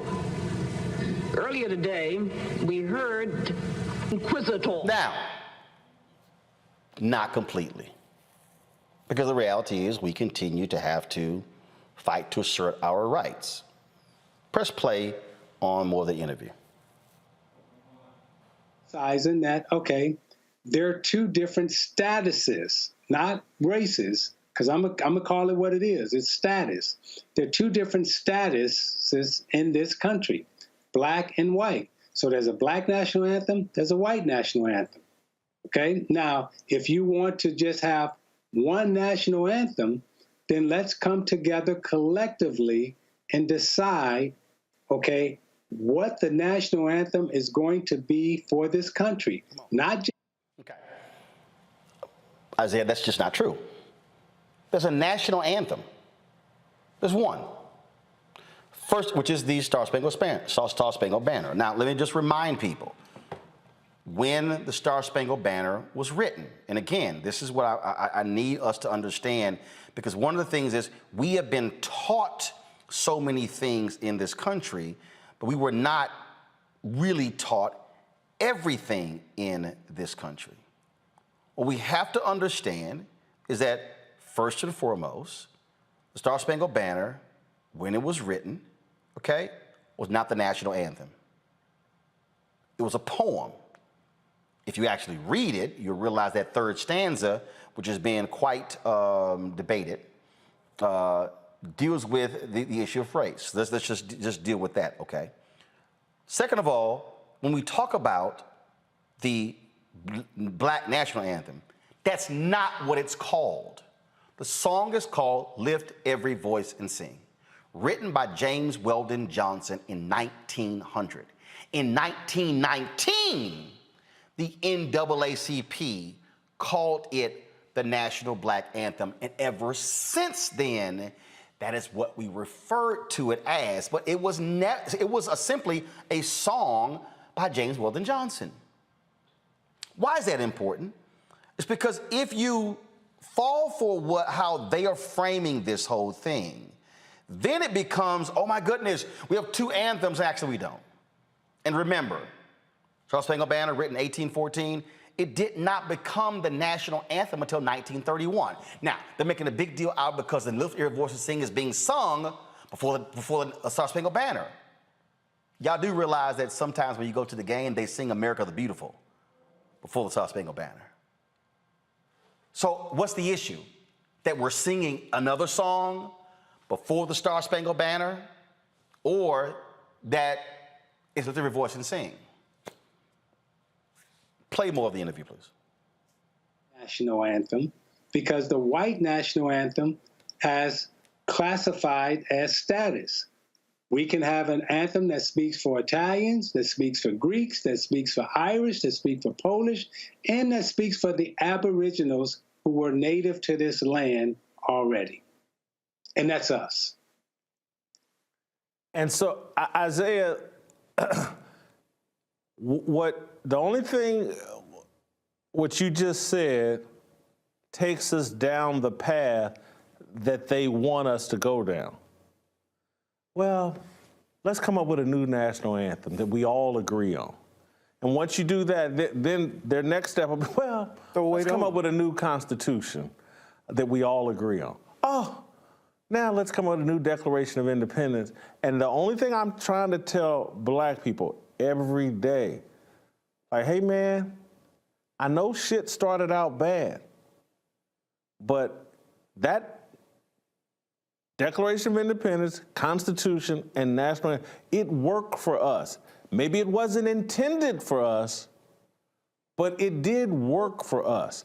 And these people that want you just to throw these things out and let's come up with all new, it's a game, it's a booby trap. It's no different than the same people that ran the game and threw hip hop. Again, it's, you know what? The N-word, it's now a term of endearment. We, the KKK, we're gonna gift y'all the N. See, I can't even listen to any more of that sheer stupidity from Jason Whitlock. And this is why Isiah even going on there is just a waste of time. Because see, Jason Whitlock is a buffoon. When he says the Constitution worked for us, no. What we did was make that shit real. That's what Dr. King even said. He said, what did King say on April 3rd, 1968 at Mason Temple? Be true to what you put on paper. So what black people have done since we've been here and said to America, this your paper, this is what you put on paper. Be true to what you put on paper. The reason Jason is a buffoon and lying is because and y'all heard me say this, 1619, go to 1970, use 1970 as a marker when we were technically fully free. We have only been fully free Americans for 51 years. And we're still not fully free. Because if we were fully free, there would have been no reason for the Superior Court decision today in North Carolina. If we were fully free, there would be no reason for there being an EEOC. If we were fully free, there would be no reason for COVID showing the health disparities in this country when it comes to black and white. If we were fully free, you would not have the economic gap that exists right now. See, the whole deal is this here, and this is the real reason why I say Isiah, anybody else, the reason you don't even engage in that silliness when it comes to the national anthem versus the Black National Anthem is because they want to put any conversation that breaks down white supremacy and now invokes fairness, they don't want that to happen. They want the battle against critical race theory, they want to put, they said it, they want to put everything that's race underneath that, everything about equality underneath that, because they don't want to change it. You hear, oh, no, you hear, we're like, they talking about changing some stuff. Well, yeah, that's why we have constitutional amendments. Some things need to be changed. That's why when you saw the photo of John Lewis and Andrew Young and C.T. Vivian and Reverend Joseph Lowry, Eric Holder said, that's Founding Fathers 2.0. Because, see, there was no American democracy from the Declaration of Independence until the 1965 Voting Rights Act. See, this is the game being played. Because the reality is this, white folks are born in America, they don't ask about what are my rights, they get them. We have to have special rules because it's still written for them.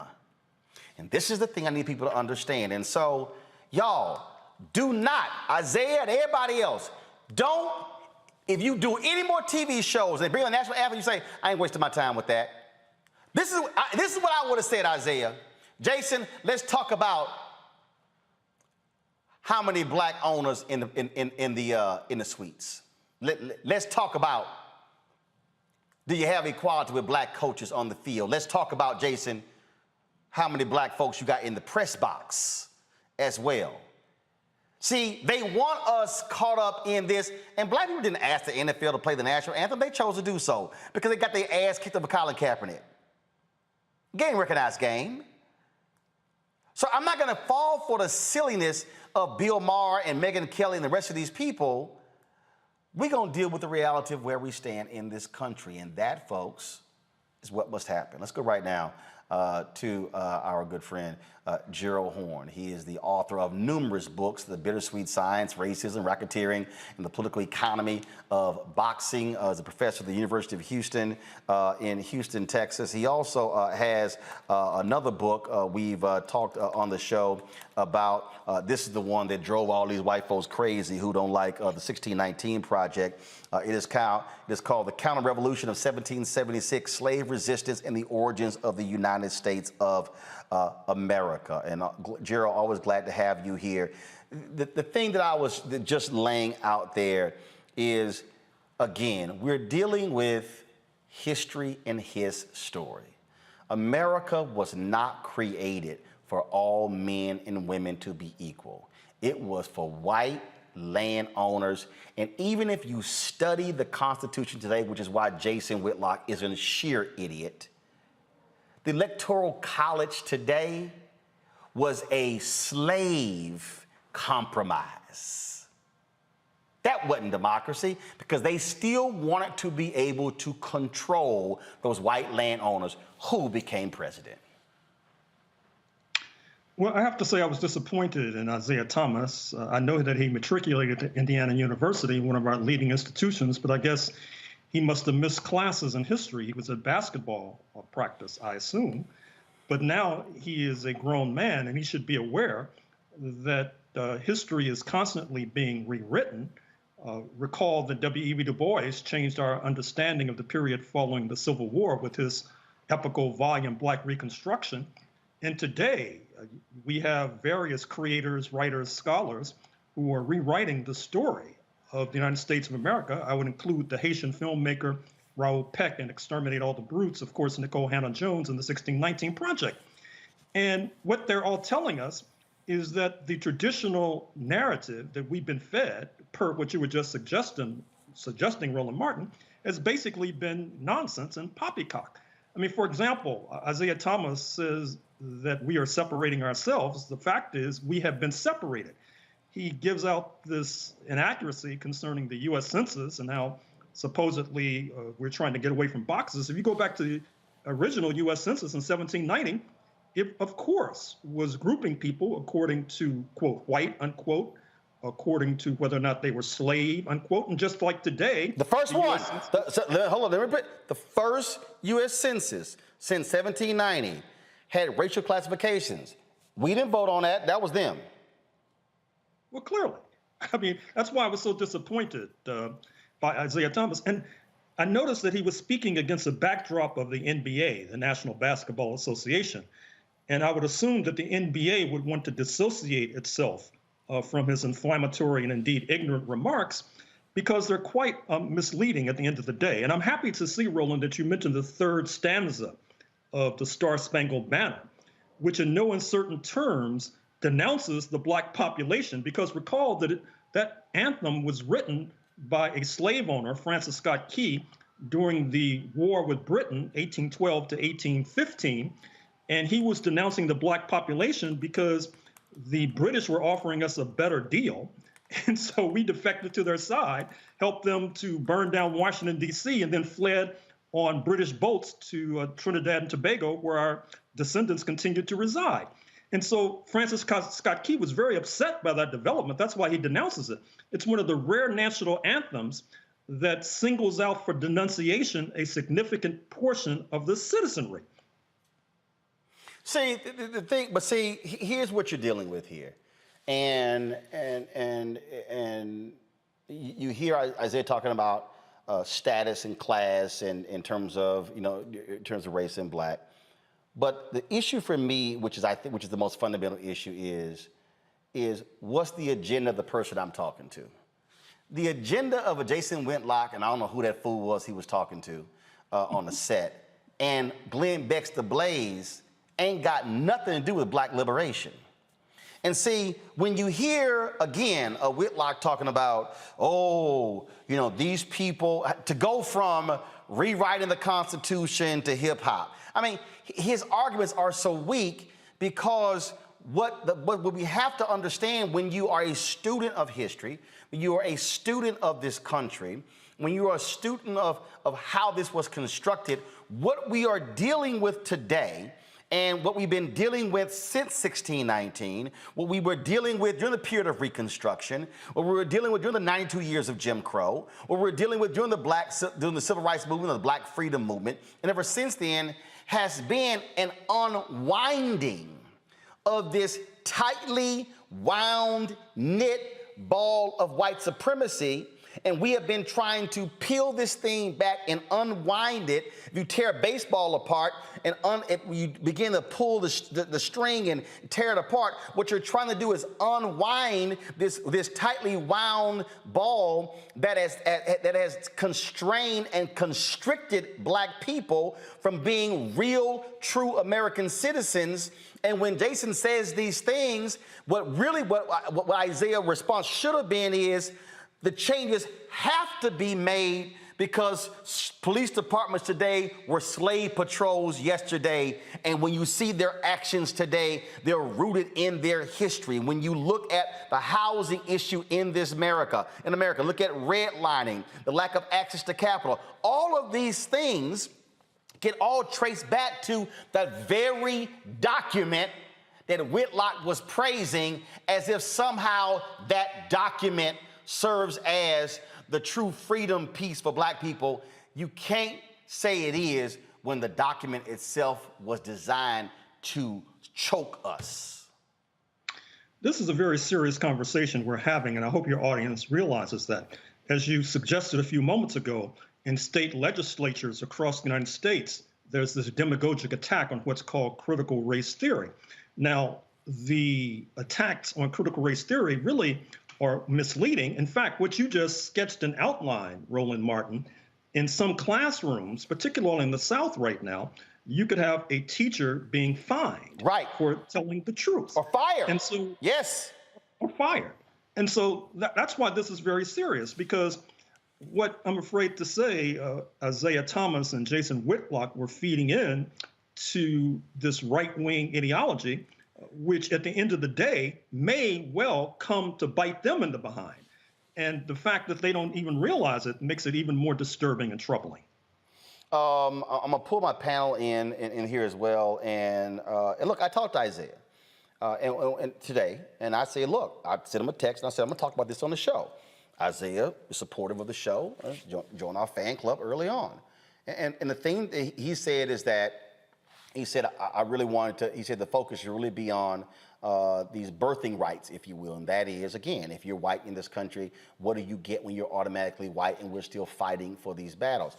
But the thing that I am conveying is that they don't want us focused on the National Black Anthem versus the Star Spangled Banner.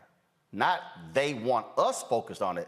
They want to focus on that, because really what the strategy here, Gerald, the whole strategy, whether it's this critical race theory, 1619 project, anything, it is really all about how can we rile up our white base to get them to think that they are about to take this stuff over, and they want to change our values. And when people say our values, they're not saying our American values, they're saying our white values. They want to change what we have constructed, because America has been constructed through the prism of whiteness. It has been defined by that. And what they do not want is for us, now that we have voting rights, now that we have representation in Congress all the way down, all of a sudden, oh, no, we don't want them having to change. No, change this.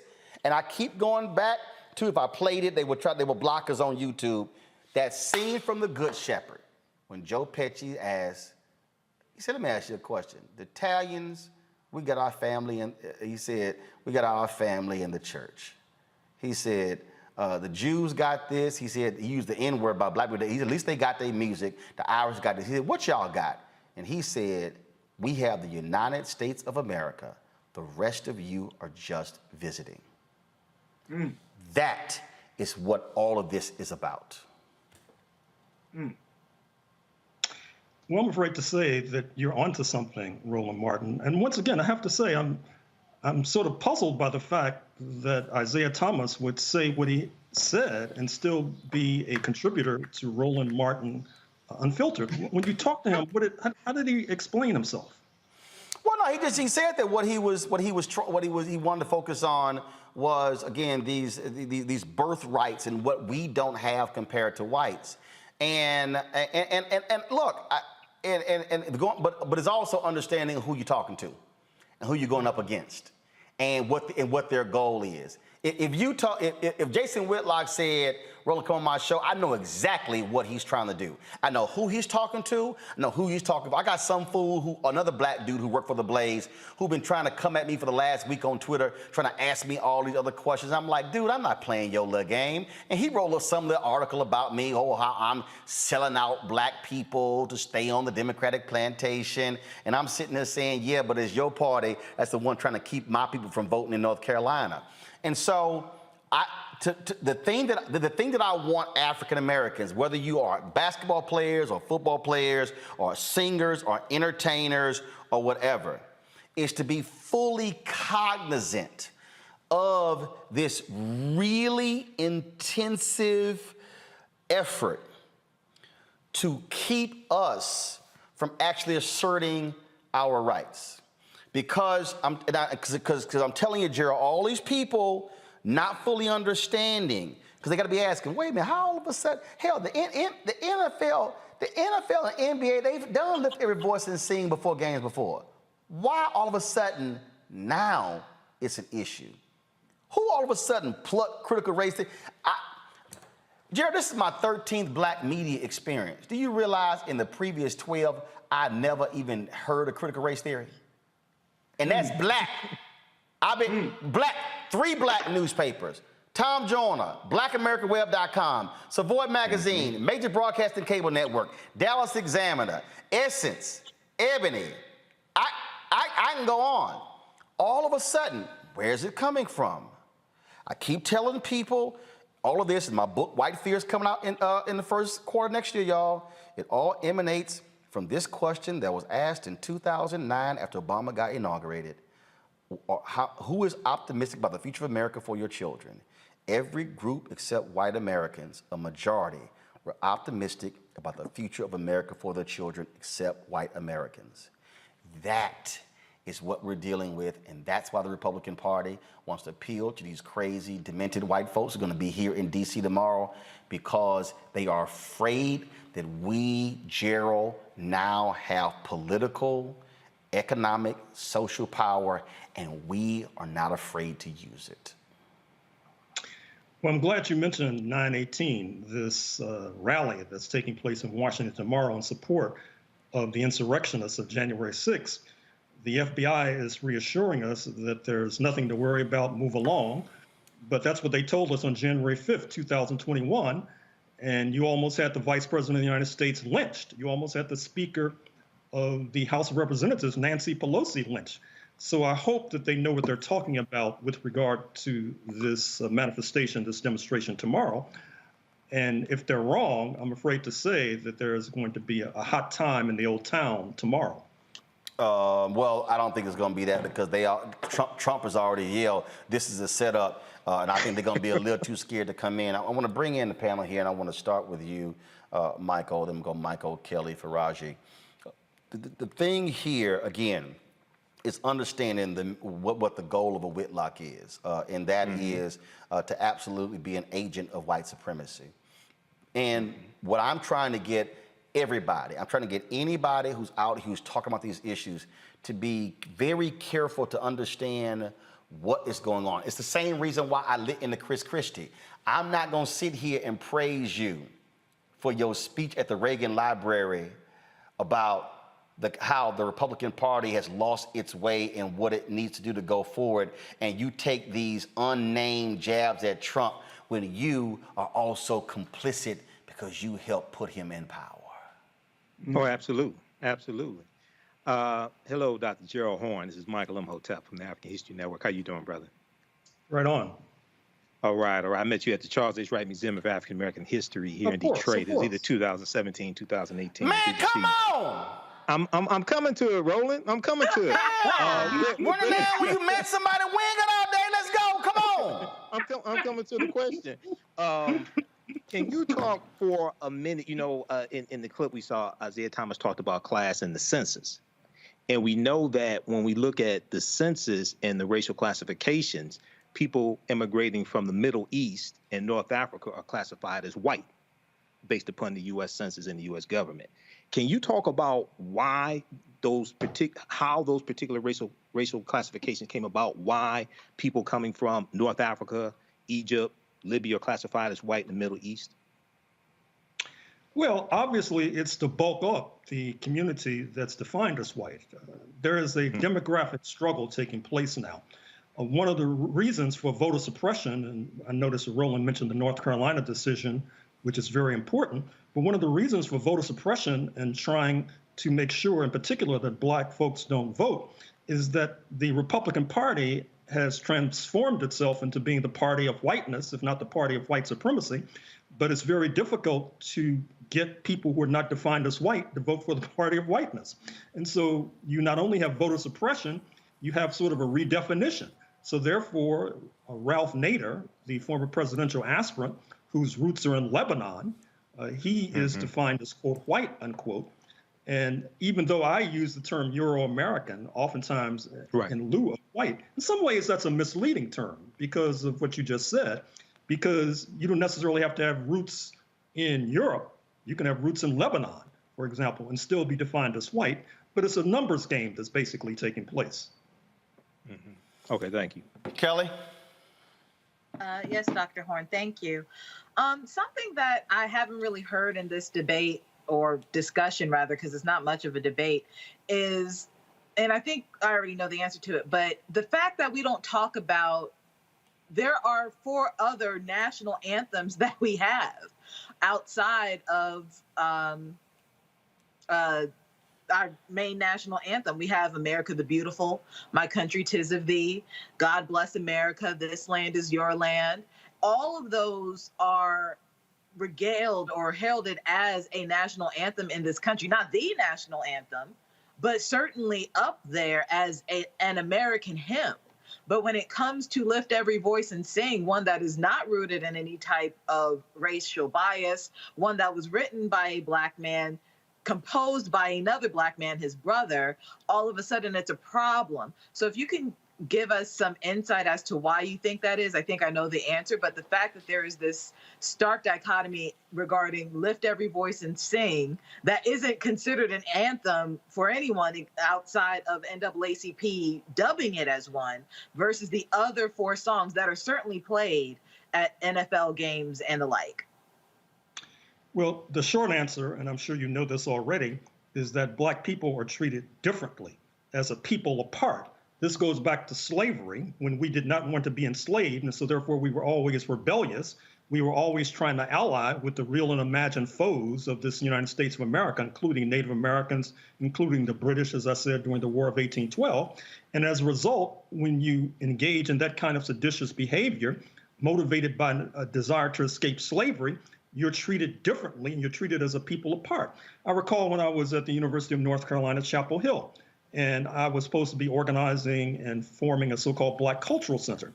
And the white supremacists say, well, that's separate. Well, I said, well, if I walk down the street, I see a Hillel Center, which is for Jewish students. Is that separate? And of course, it was not deemed to be so because they were considered to be part of the overall white community. So the answer to your intelligent question is quite simple. We're treated as a people apart, in part because of our rebelliousness, which goes back to the slavery experience. And before, and that's this great article, folks, that is called in the Washington Post. It's called "The Ugly Reason the Star Spangled Banner Didn't Become Our National Anthem for a Century." And one of the things that the article lays out is that, first of all, as Gerald said, Francis Scott Key was an enslaver, came from a family. He also enforced, as the DA of D.C., enforced slave laws as well. And he also recommended his brother-in-law to the Supreme Court, Roger Taney, you know, the dude with the Dred Scott decision. That tells you all. But the thing that's interesting about this, Gerald, and this is where, of course, Jason Whitlock would never admit to, because people don't want to understand, people don't want to accept history, but they want to believe his story. And this article lays out in here is that not only did Francis Scott Key, was he a racist and believed black people were inferior, and that if they actually were free to be shipped back to Africa, guess how this song became popular? It became popular among post-Reconstruction white Southerners and the military, who pushed for it to become the national anthem, the United Daughters of the Confederacy. Ooh. Yep, There it United is. Daughters of the Confederacy. Yep. They help. But the folks want us to act as if those things didn't exist. Faraji, your question for Gerald. Yes, Dr. Horn, it's a pleasure to talk to you. Just very quickly, I mean, I think it was absolutely very ignorant of Isiah Thomas to say that a song emphasizes our separateness when it wasn't a song. It's been history. It's been something that's been researched.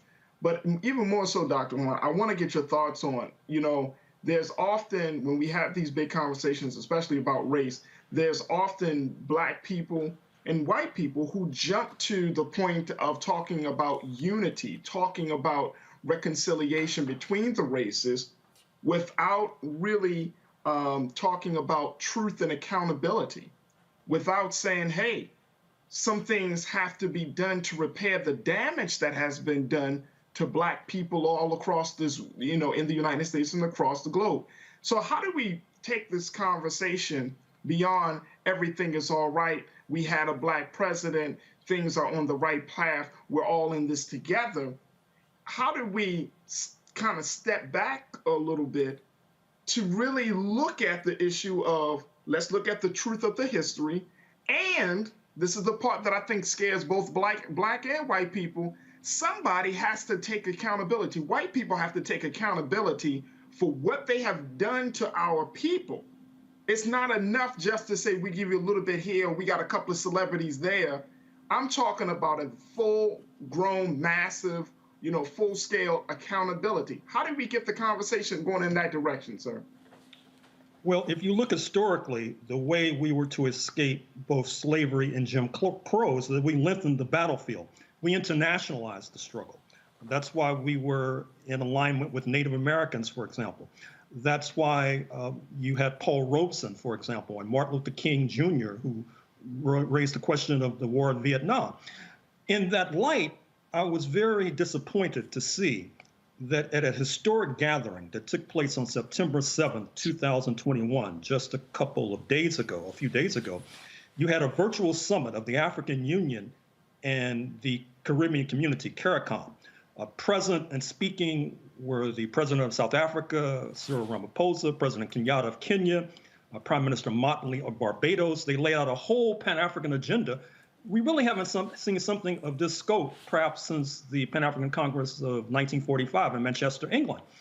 Now, what's disappointing is that there was no Black American participation, and it was a wonderful opportunity for us to raise our issues, because, of course, they raised the question of reparations. The Caribbean brothers and sisters, you know, we're going to raise that. And yet we were not there to amplify that call. I think that one of the things we have to do is get our organizations to try to be more globally minded, to try to not let these opportunities pass, and to make sure we have delegations meeting regularly with the African Union, headquartered in Addis Ababa, Ethiopia, and the Caribbean community headquartered in Georgetown, Guyana, because as our comments this evening have suggested, the forces on the battlefield right now, in terms of the four corners of the United States of America, given voter suppression, given we're talking about coup d'etats that might happen as soon as tomorrow, it's not a very promising scene just looking domestically. So here's what, to button this up, here's what I want to see happen. and that is, and like I said, I talked to Isiah. I talked to several other professional athletes who reached out to me, who I talked to today as well, about the segment and the various thoughts. What I want us as African Americans to do, I want us to please go read Jackie Robinson's book, I Never Had It Made. Why? Because Jackie Robinson, in the book, wrote why he would not stand for the national anthem or the Pledge of Allegiance. Jackie Robinson, the same man who they tried to court-martial in the military, the same man who broke the color barrier in baseball. First of all, the true major league players were in the Negro leagues, but they called the major leagues because that's where the white money was. Jackie Robinson said the reason he called his book I Never Had It Made, he said, because as long as one black man is a victim of racism, then I don't have it made. That's what Jackie Robinson wrote in his own words. Go read the book every time someone wants to throw Jackie Robinson in somebody's face when you want to talk about how we all come together. But this last point is the critical point. And I only played a snippet of the interview, and if you want to go back and look at the whole interview, that's fine. But I need black people to stop embracing others when they go, can't we just come together? Because I need you to understand what they're really saying. I saw people saying, why can't the nation come together like we did after 9/11?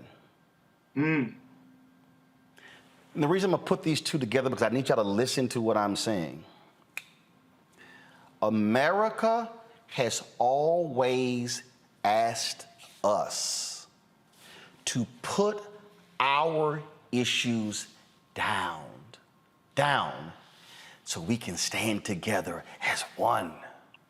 Come on. America asked our black athletes, when you run and box for America in the Olympics, you are representing America, the red, white, and blue. Yet when Muhammad Ali came back from Rome and went into a diner in Louisville, Kentucky, in his US of A jacket with a gold medal around, they said, nigga, you can't eat in this restaurant. And that's when he went and threw the medal into the river in a fit of anger. The reason folk want to play the games, and this is why I disagree when I saw that clip with Isiah, is when they say, why can't we just come together as one? Why can't we just have one song? Why can't we just stand unified? Because I cannot stand unified in a song at a game if you don't believe that when it comes to the ownership. If you don't believe that when it comes to the press box, if you don't believe that when it comes to the people who can afford to buy the tickets and the suites in the games, if you don't believe that when it comes to you can have black players on the field, but you don't have the same percentage of black coaches on the sideline, you cannot ask me to stand here in unity and singing a song if you don't practice that when it comes to housing, when it comes to eating, when a white person with a high school degree makes more money than a black person with a college degree. Don't dare tell me to stand as one if you don't want that to happen in every single aspect. Let me remind y'all, clearly if you don't understand history, the United States threatened to shut down black newspapers. All you gotta do is read Gerald Horne's book on Claude Barnett and the Associated Negro Press. Read Ethan McKay's book on the Chicago Defender. They threatened to shut down black newspapers during World War II because they dared to write about fascism and racism. Y'all need to go look up, Google this, the Double V campaign. Google the Pittsburgh Courier and what they created when they said we're gonna fight against racism at home and abroad. They threatened to put black publishers in prison because they said you are creating tyranny and committing treasonous acts for writing about racism in the U.S. Armed Forces. They said this is no time for you to be focused on racism. This is where we are supposed to stand as one. And the history will tell you when black soldiers came back from World War II, they put white German POWs in front of the black soldiers. History will tell you that when they got back to those depots in the United States, black soldiers and white soldiers had gunfights because although they were so-called on the same team in Europe, when they got back, the white soldiers said, nigga, we gonna kill you.